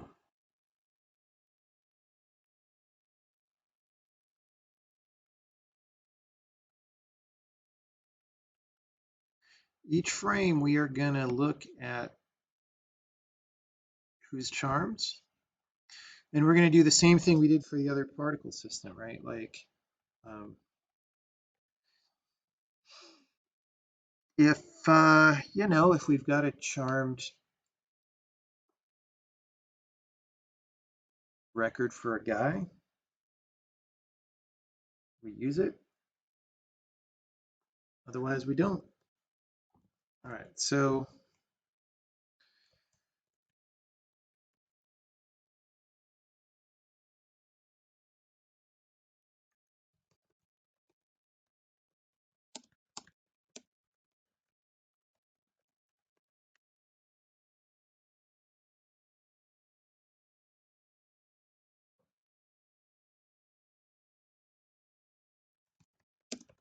I mean, it's going to be a little bit similar, honestly.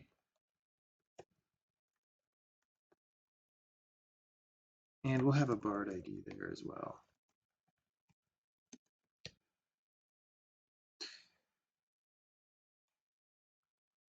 And then here we'll have charmed guy particles.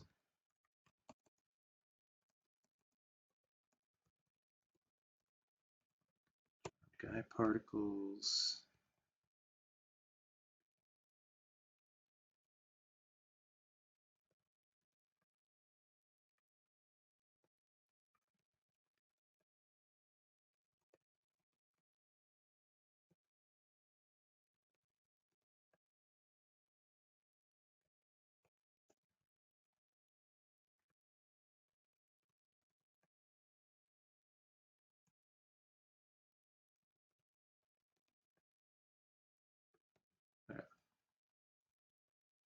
So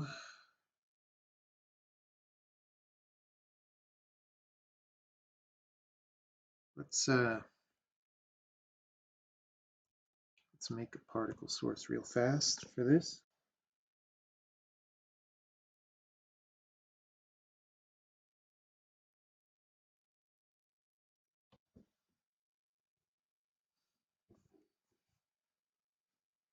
And we're gonna use a different particle source, like such as this one. We need to fix that. Buggity bug. All right, so this is going to be called charmed guy particles. Save that out. Now,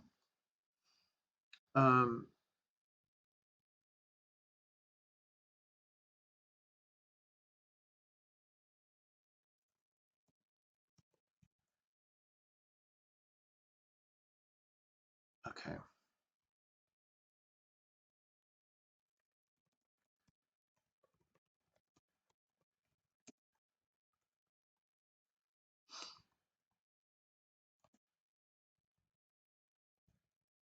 Same thing.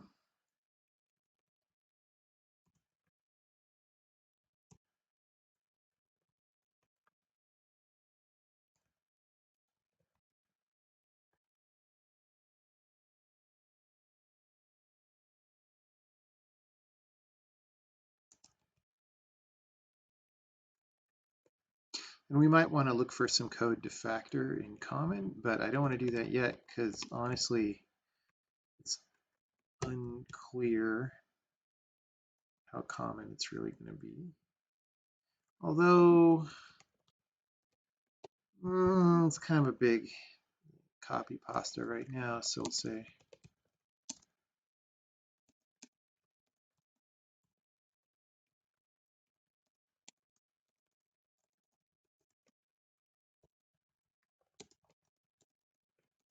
okay. All right, so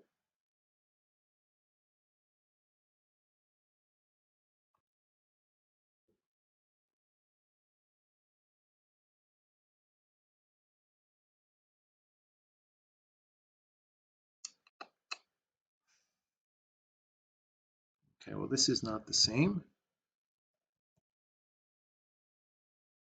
This is p.guy ID.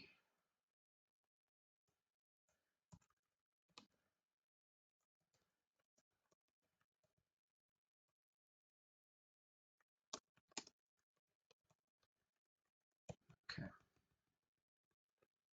So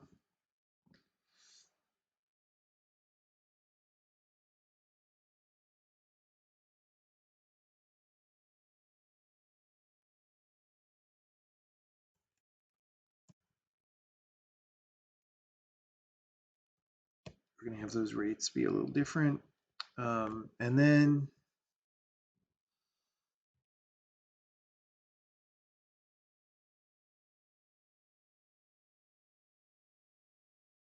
same kind of thing here.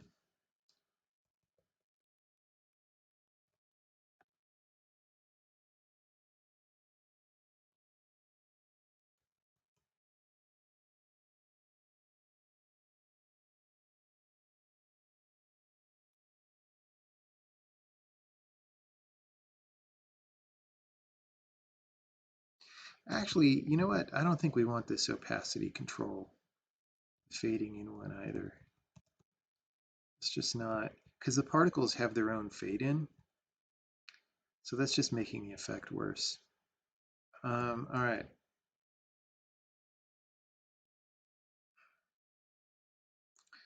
Yeah, I think we're going to want to factor some of this together, but not yet. Not yet. Okay, this is not the radial emitter, by the way. This is the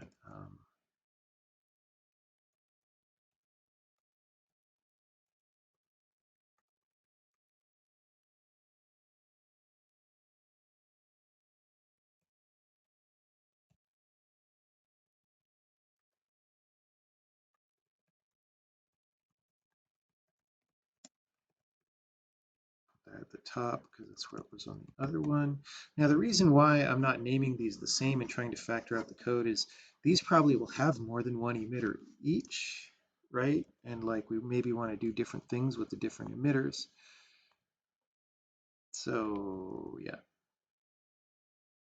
Okay. Okay. Um,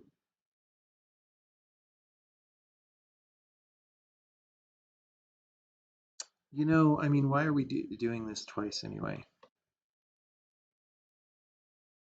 Because we do it no matter what. Right. So like,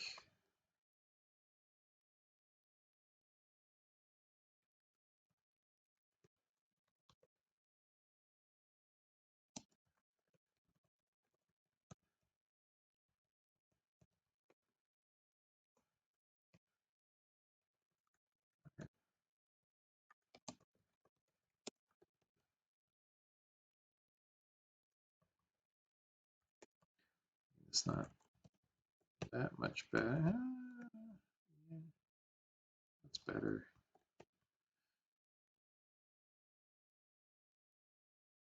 Let's do that over here too.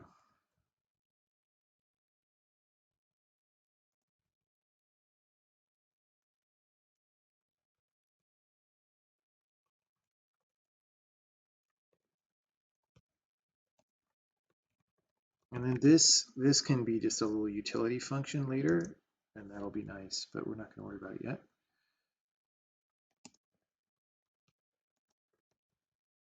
Honestly, this doesn't need to be there.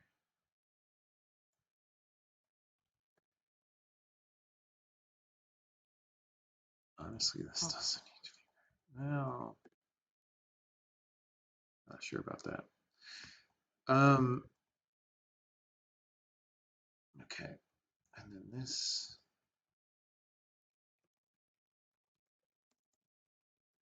goes there. So that was worth. Now,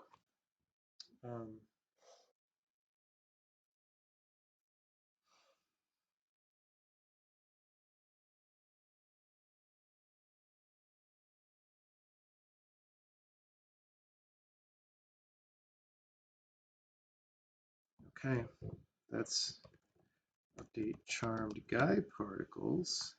We don't ever make those, right? So now, I believe we have a get charmed entities.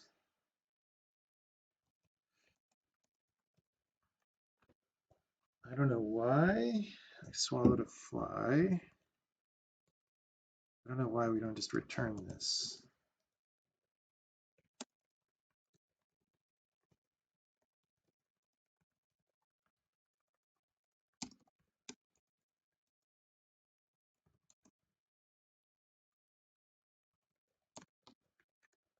Okay.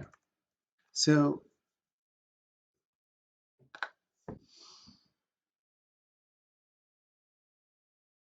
see, here's the thing is we want to check through all our charmed guide particles.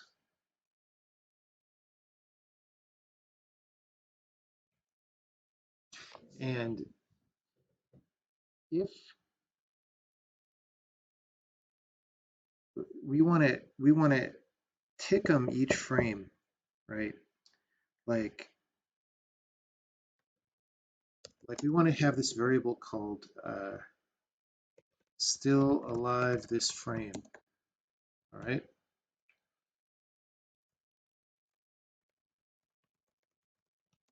That's going to be true. And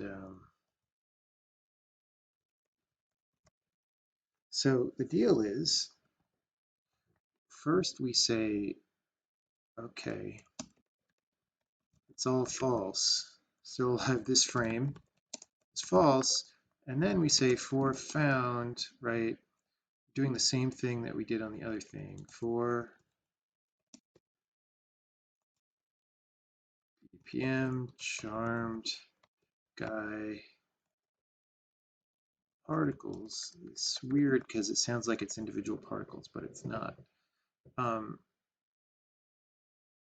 If it dot guy ID is equal to e dot entity ID,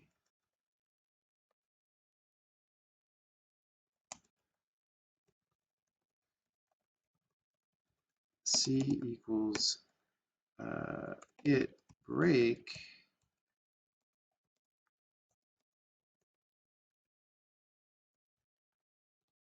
otherwise we add.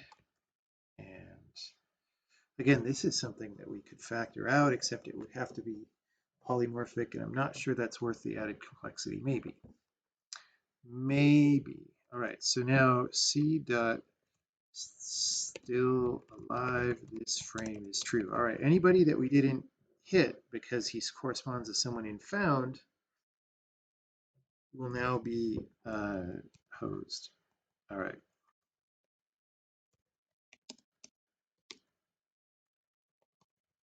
This is not necessarily a guy. Other stuff gets charmed, actually. Whoops. Anyway, we don't actually know who the bard is who charms people right now. We don't have that data. All right. So that's a lot. Whoops.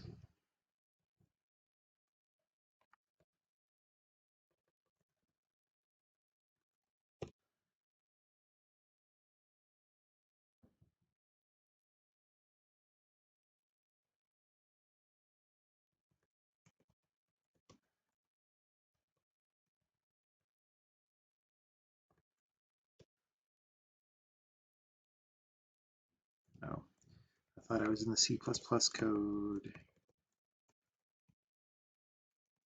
Thought I was in the wrong programming language. All right, well, it compiles. How do I like explaining decisions while programming in real time? You know, you know.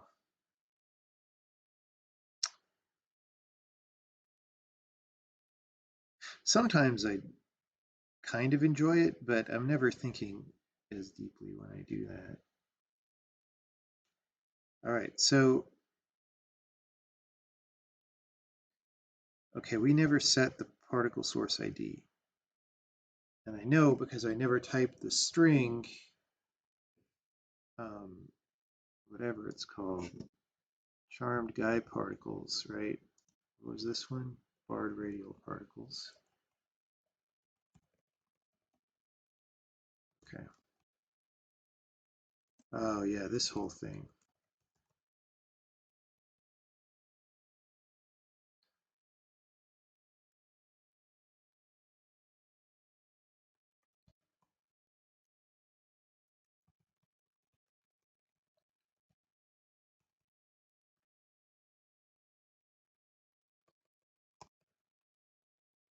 Okay.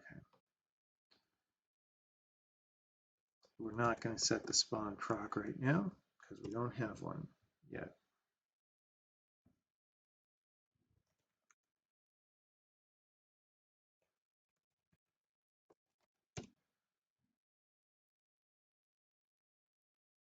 Seems difficult.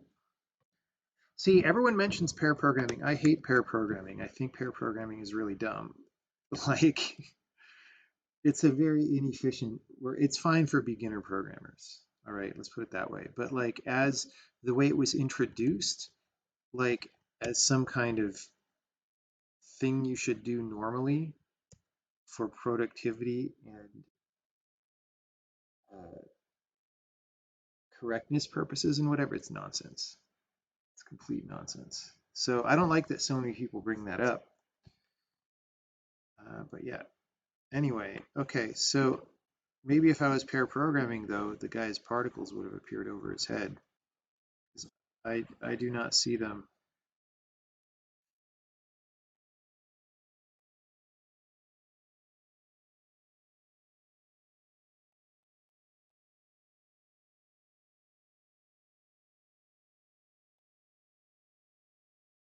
Yeah, that looks better without the global fade in.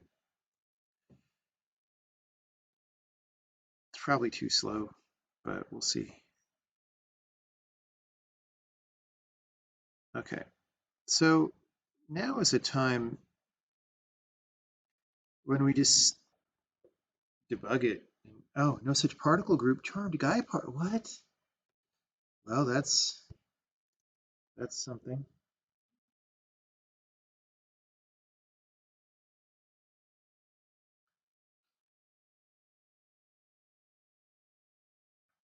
Pair programming means take at least a 50% productivity hit before you do anything. Probably much more than 50%, right? And then expect to make it up on the back end. Oh,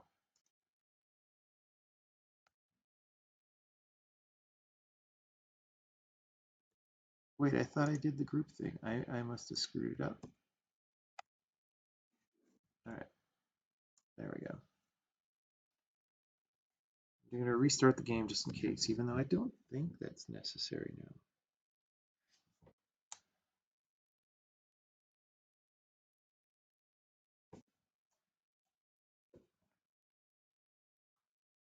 Pair programming was like invented by those people who think programming is all about community and friendship as opposed to like getting shit done. Okay, still not there.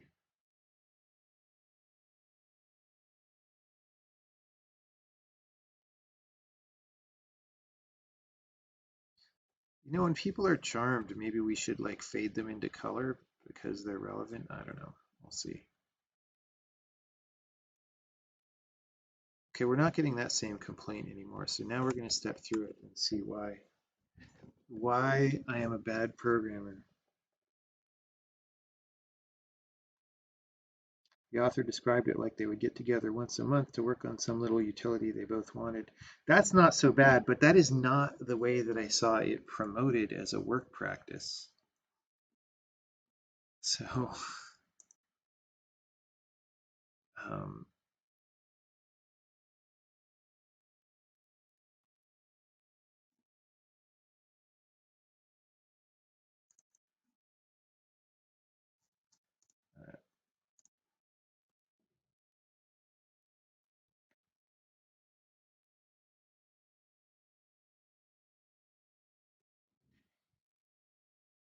Marxist programming, kind of, yeah. That is not a bad way to say it. Okay. Well,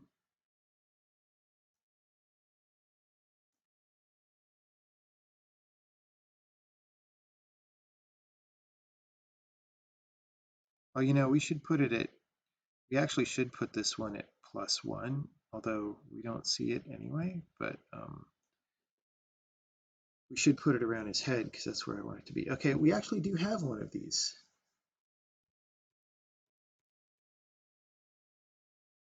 Okay, here we shouldn't be checking for guy because other things can be charmed. So we actually we want to get rid of all of this actually.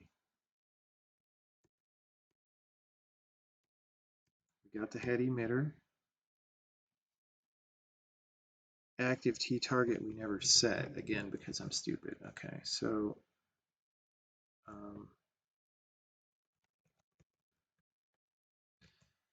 All right.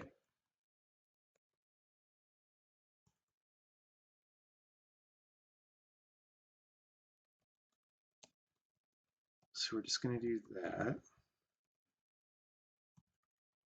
This is not a guy, so I'm renaming it. And then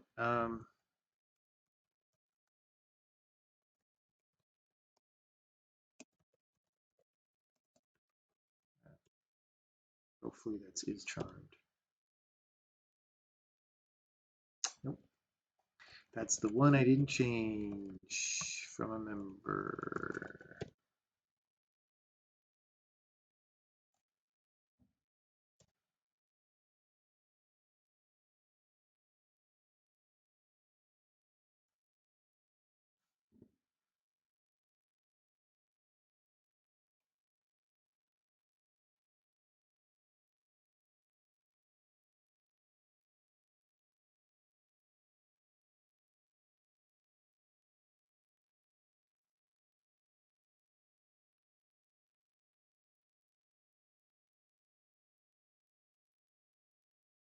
Okay.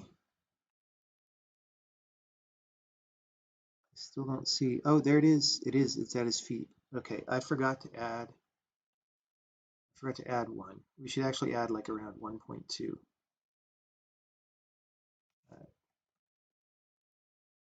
So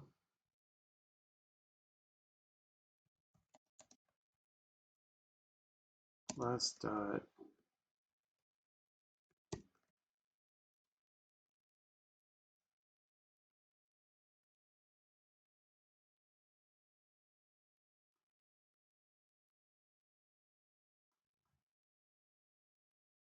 and then we can make a little spawn particle for these.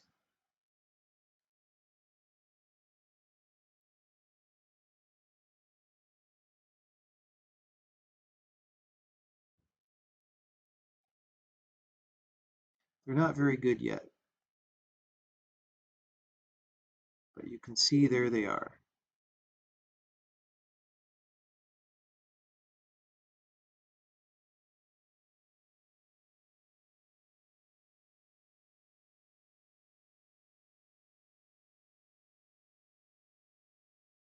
I think we actually want a per frame proc for these.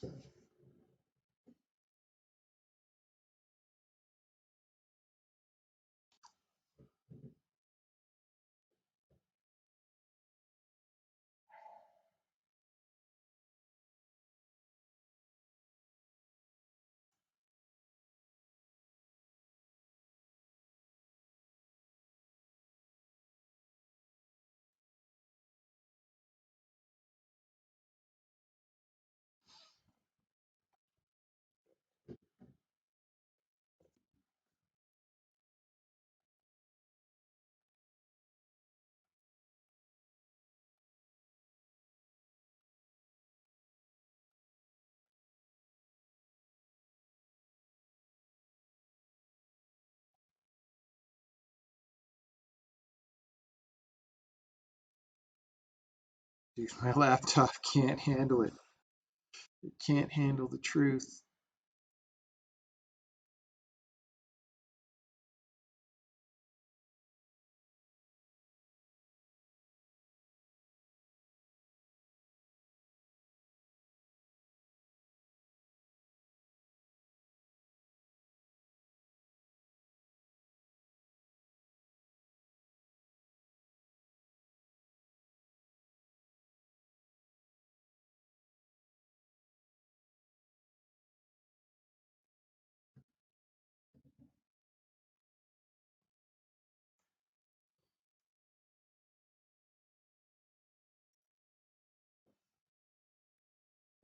Okay, so let's start with the spawn proc.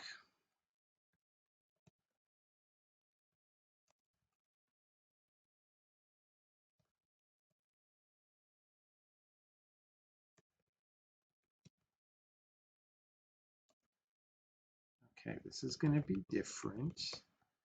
It's going to start out a little similar, but not totally.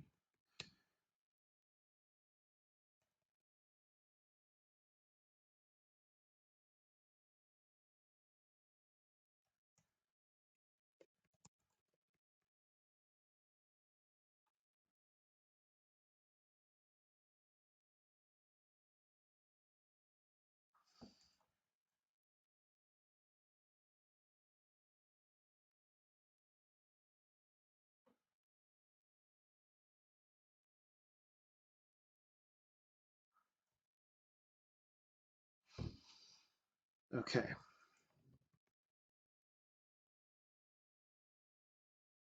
We're going to go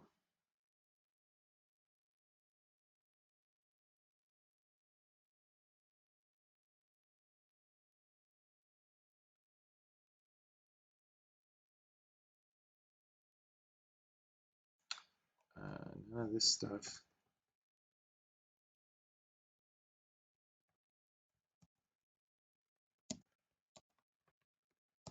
Three, six.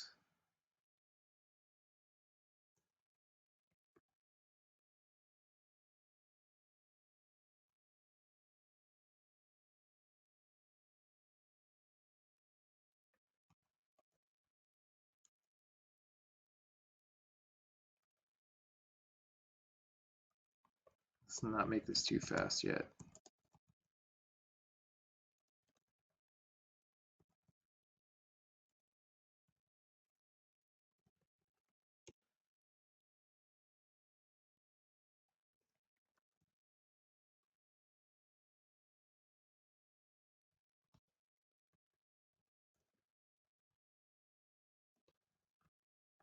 Actually, we do this.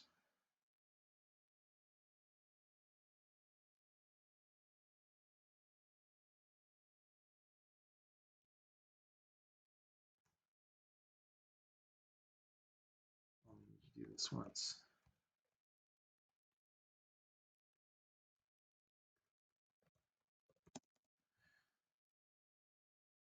Right, we do this there.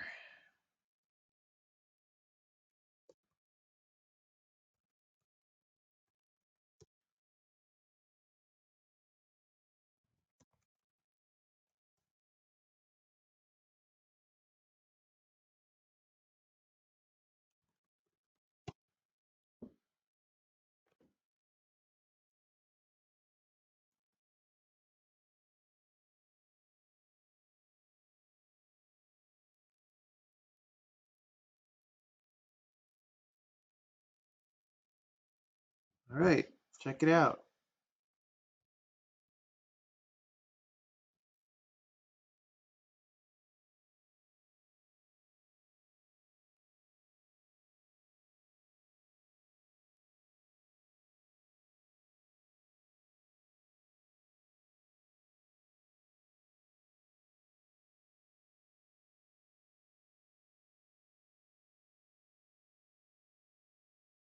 Okay, now that's weird.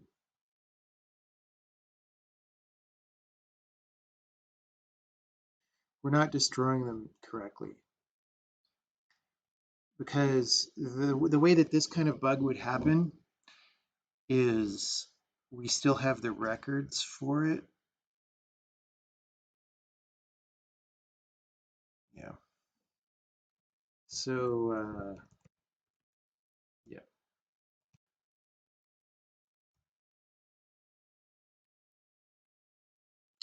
Um,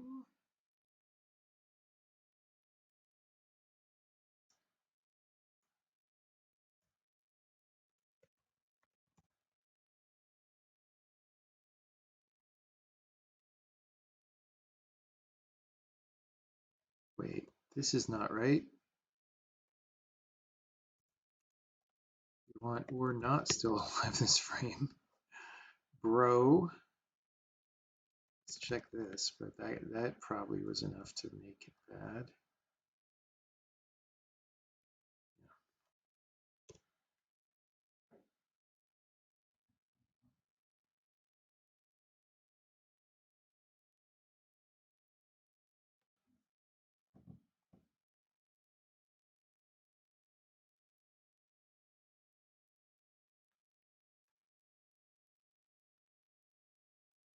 Where were particles when the guy was facing north? Well, there was a bug where the particles were not reappearing. All right. So turning this off, turning it on. There we go. So when the guy is active, he's not charmed, right? But when the bard's active, he is charmed.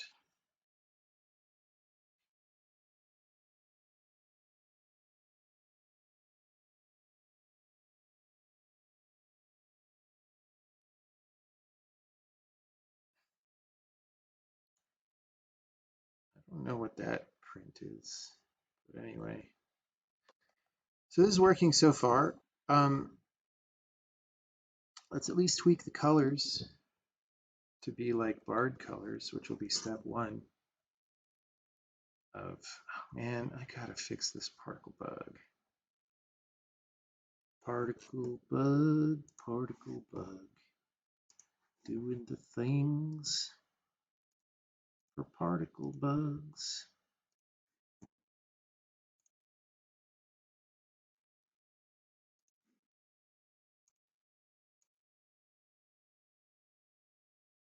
So those are kind of Bardley colors. And then these are also going to be Bardley colors.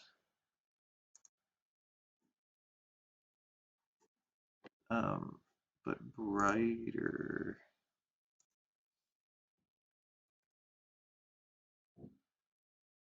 How about 300?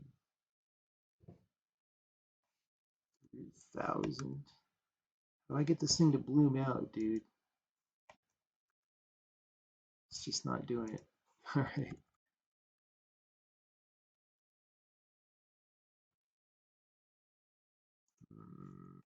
Particle brightness needs work.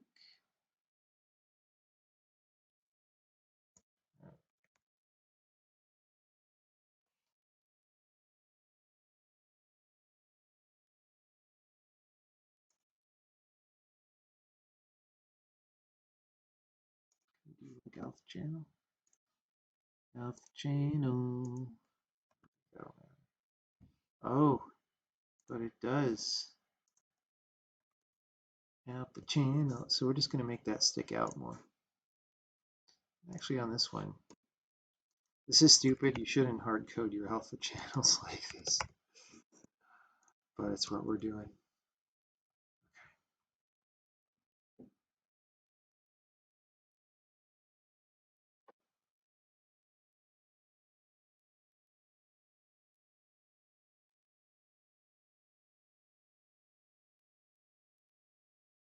Okay, that's a little.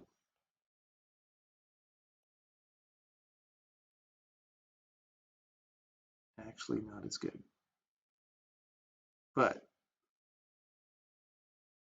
we're going to change it to like music notes in a second, I think. At least that's going to be the experiment.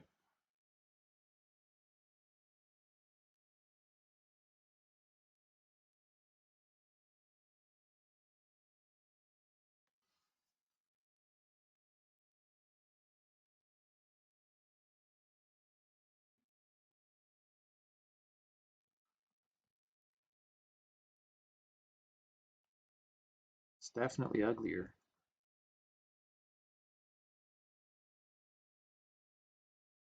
Let's give them a longer fade out time.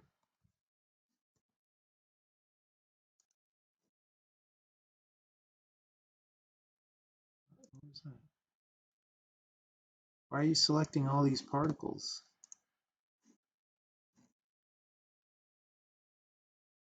Bro.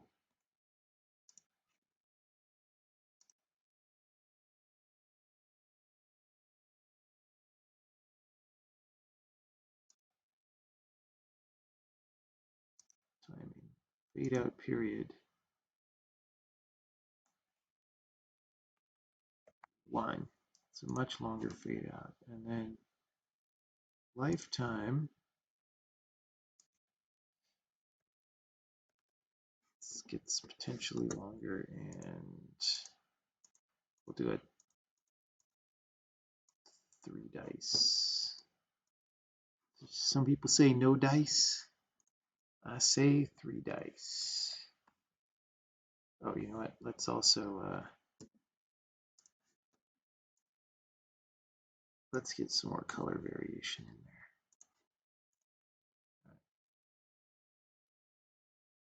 Have to recompile. What am I doing?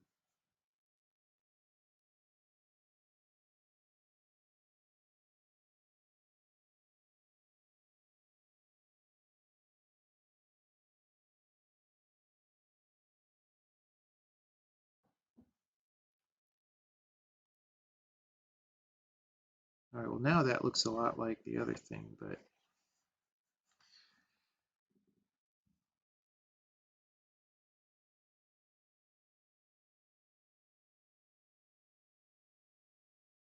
well, it's very ugly right now, but it is functional. It's a lot more clear than it was.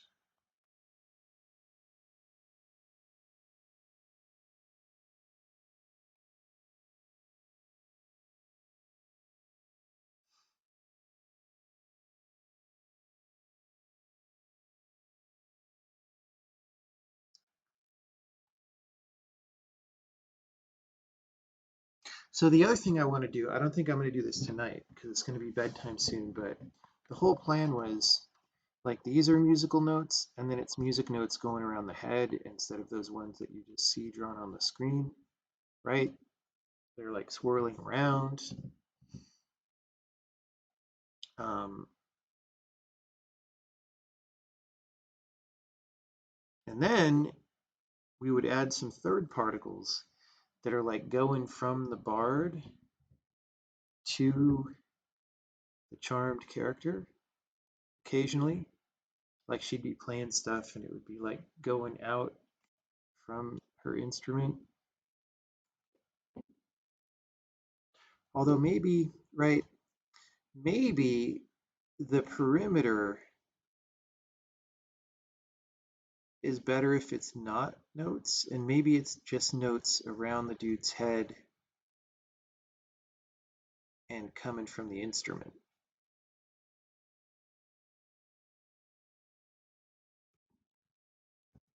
You know what I mean?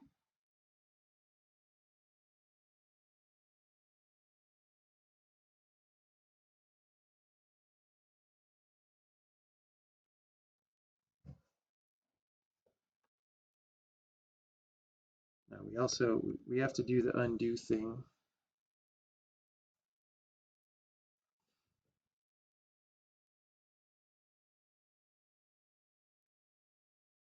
correctly.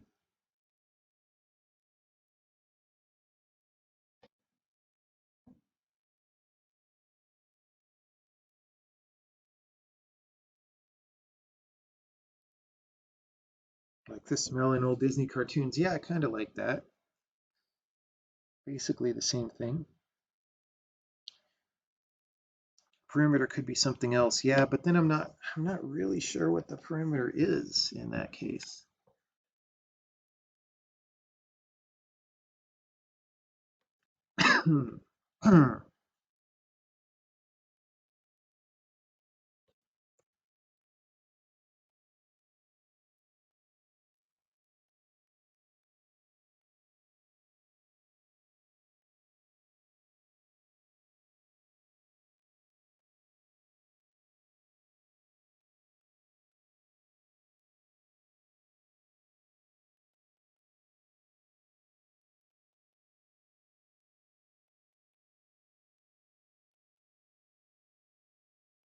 Need a little bit longer fade out on those no matter what too.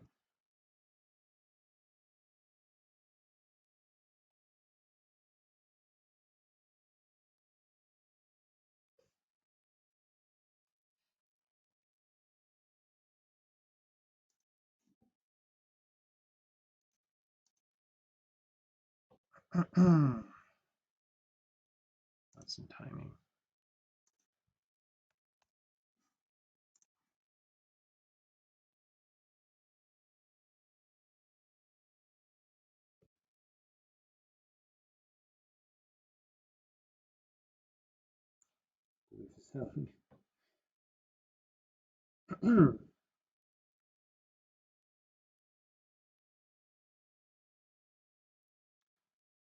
Does the warrior die?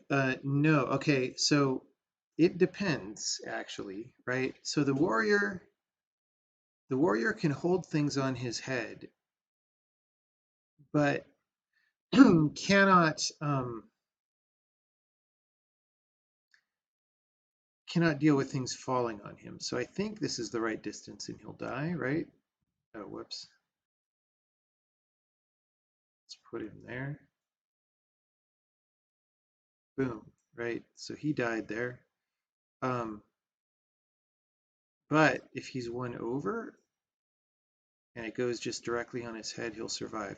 I'm not sure if that particular rule about things falling on you is going to stay, but that's the way it is right now. So there, he's okay.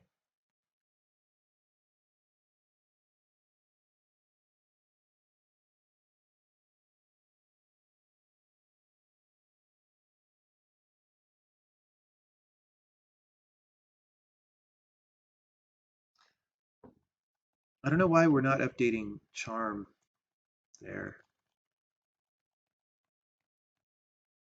Probably because we're not checking for dead. But then we'd be making the same mistake in post-move reevaluate as well. Let's see. Um,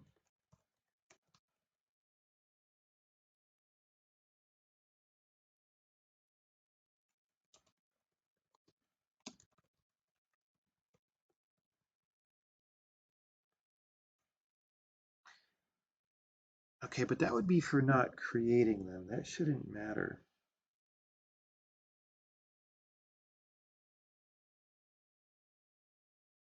Oh, no, yeah. All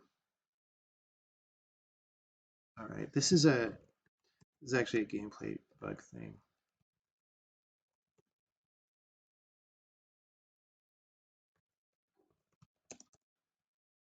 Okay, so evaluate charm.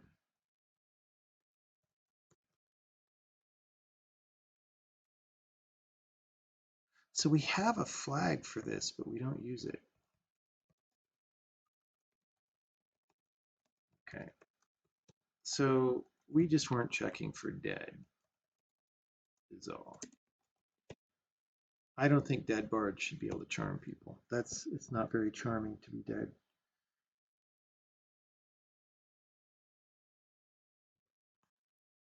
All right.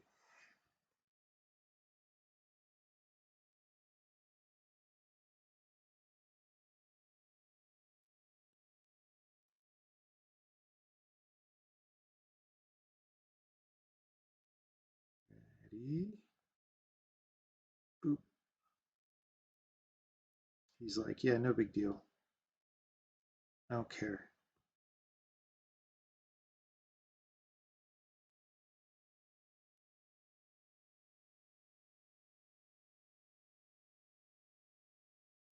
Okay, I feel that that outward actually should be like 3 times as fast. That's what I'm feeling about that. Oh, whoops. I was wrong about my things. And actually, this rate doesn't even matter. We're not even using it.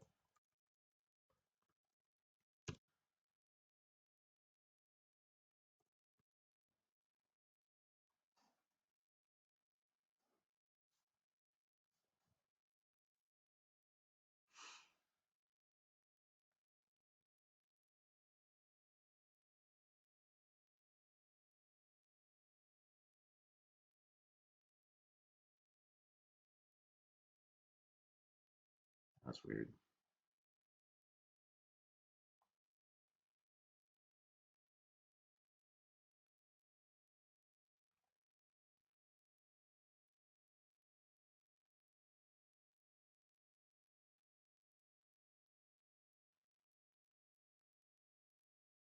Maybe it just shouldn't expand.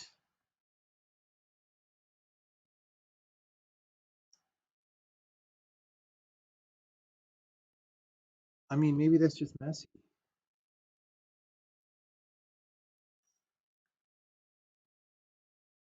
Oh, maybe it's fine. I mean, it's useless to tweak it that much before we know the actual effect.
Like that's a little weird, like in a 3D level, but you know,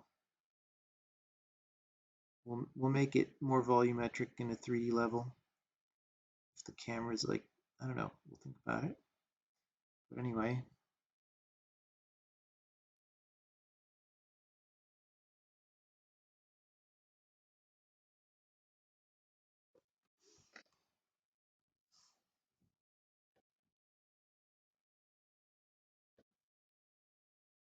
should a new character be auto-selected if the current character dies? No, because I like it when they wiggle when you try to make a move.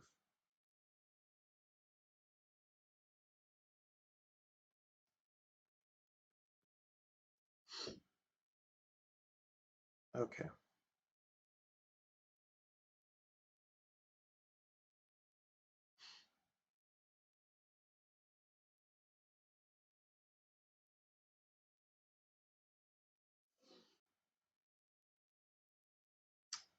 That might be just about it for tonight's stream.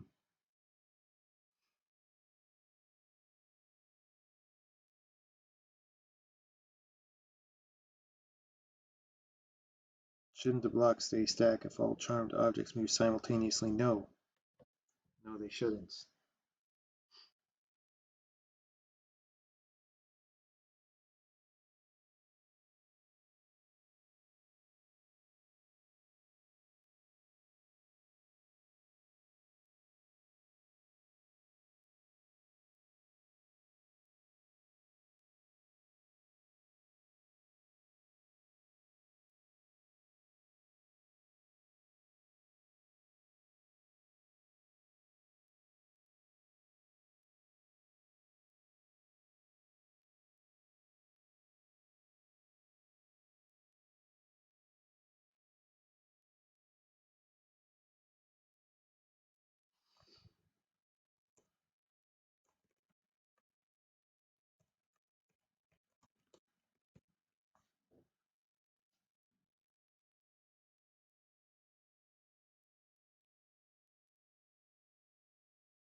I mean, this has been pretty successful. So we have the code in place, or much of the code in place for this.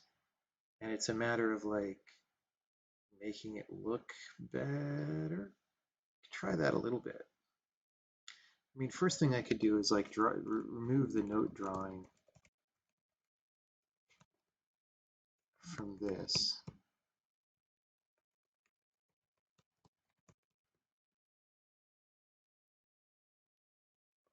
All right.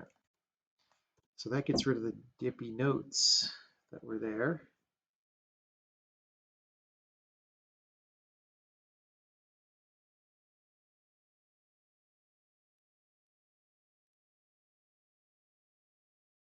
It's 12:30 in the morning already today, man.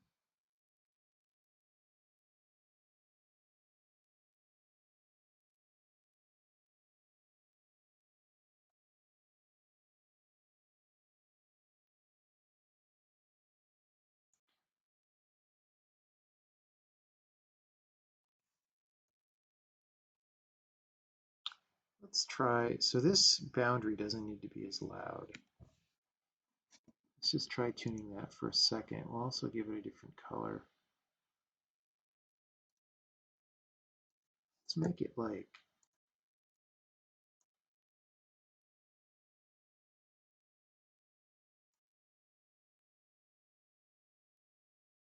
that, I guess. Anyway. So the particle size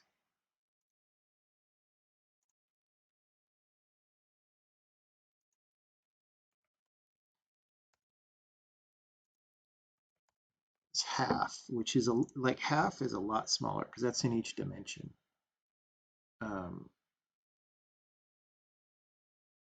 Fewer particles.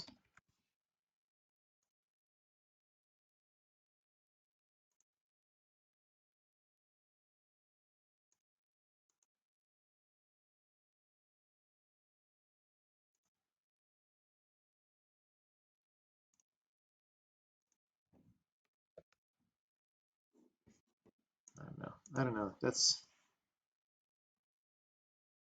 okay. I don't.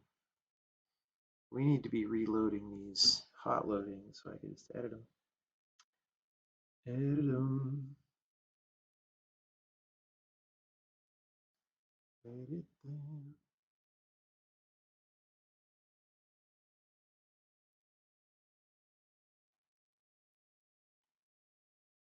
See, now at this point,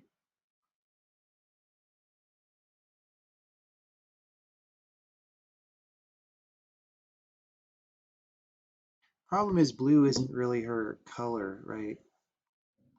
So the cyan is kind of out of place.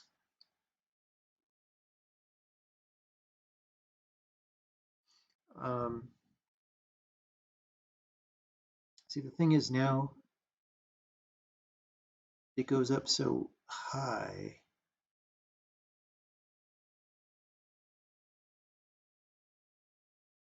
that it's kind of out of place now, right?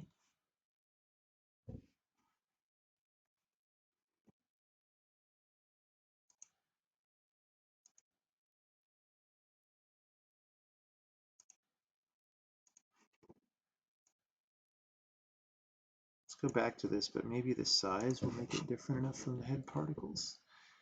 Um,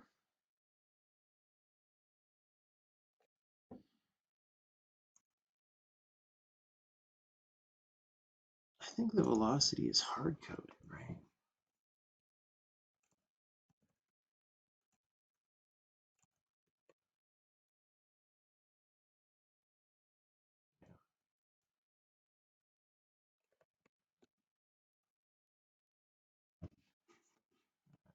Let's try that.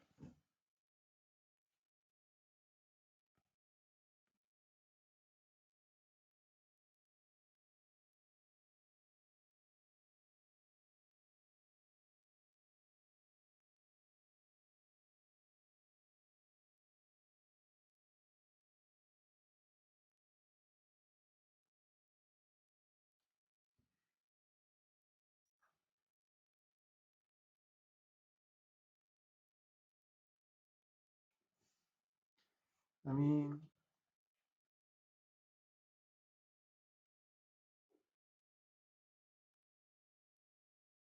that's actually better. It's not good though.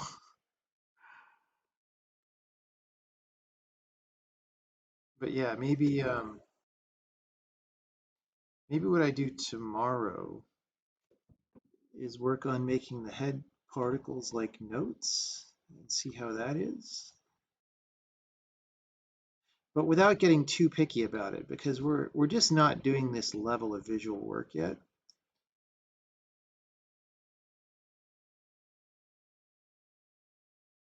But like, doing a little bit just to get the idea down is probably okay.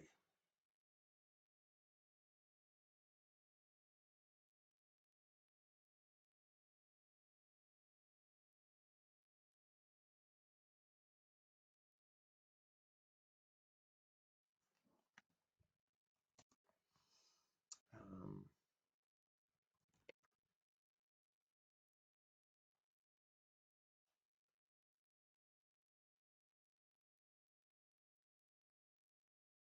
yeah. So here we probably would just flag the level as being 3D so that it would draw the thing more 3D. If you're in the side camera, I guess, like that would be a whole extra thing. It's like changing the,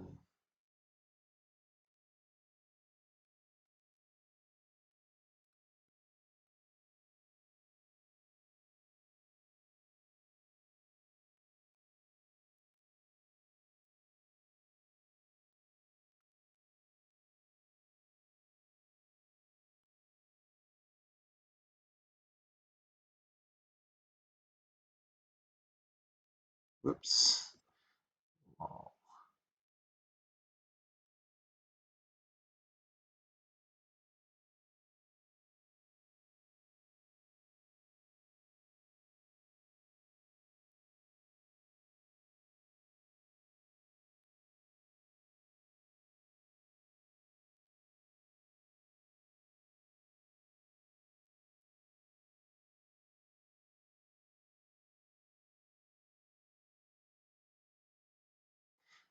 And then like when there's stones on top of other stones, we might detect that and widen the particles out a little bit so that you see them a little more. Or just generally do that anyway based on the entity type. I don't know.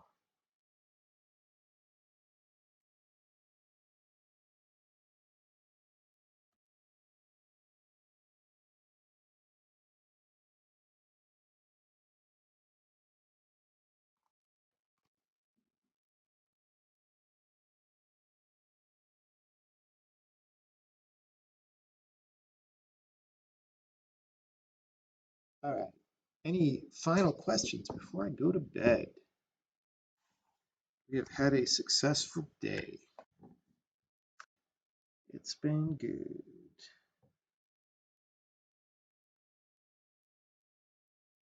Questions, questions.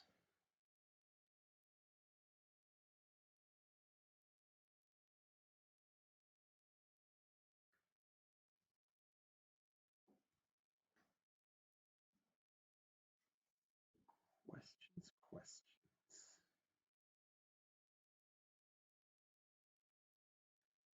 On topic, technical questions, please. How's Chattanooga? I don't know. I just got here and showed up at the hotel. I actually not sure I'm gonna like it, but uh, we'll see. I'll give a ride around town tomorrow.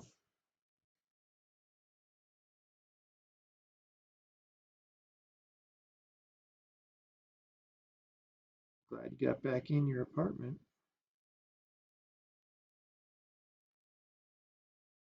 What's that serialized assert I get every once in a while? Okay, so the rest of the Bard movement code that I did, which I didn't stream, um, involved putting more members on the move transactions, which we've talked about many times on the stream, right? And they're members about like, hey, here's an array that has to do with charmed entity movement and stuff, right? And the function that I call in order to put those into save games um, expects the move transaction to be a simple struct without submembers, right? And so that is not true right now. And so until I change that or deal with that serialization in some way, that assert will keep happening. And I'll probably solve that tomorrow, I imagine. We'll see.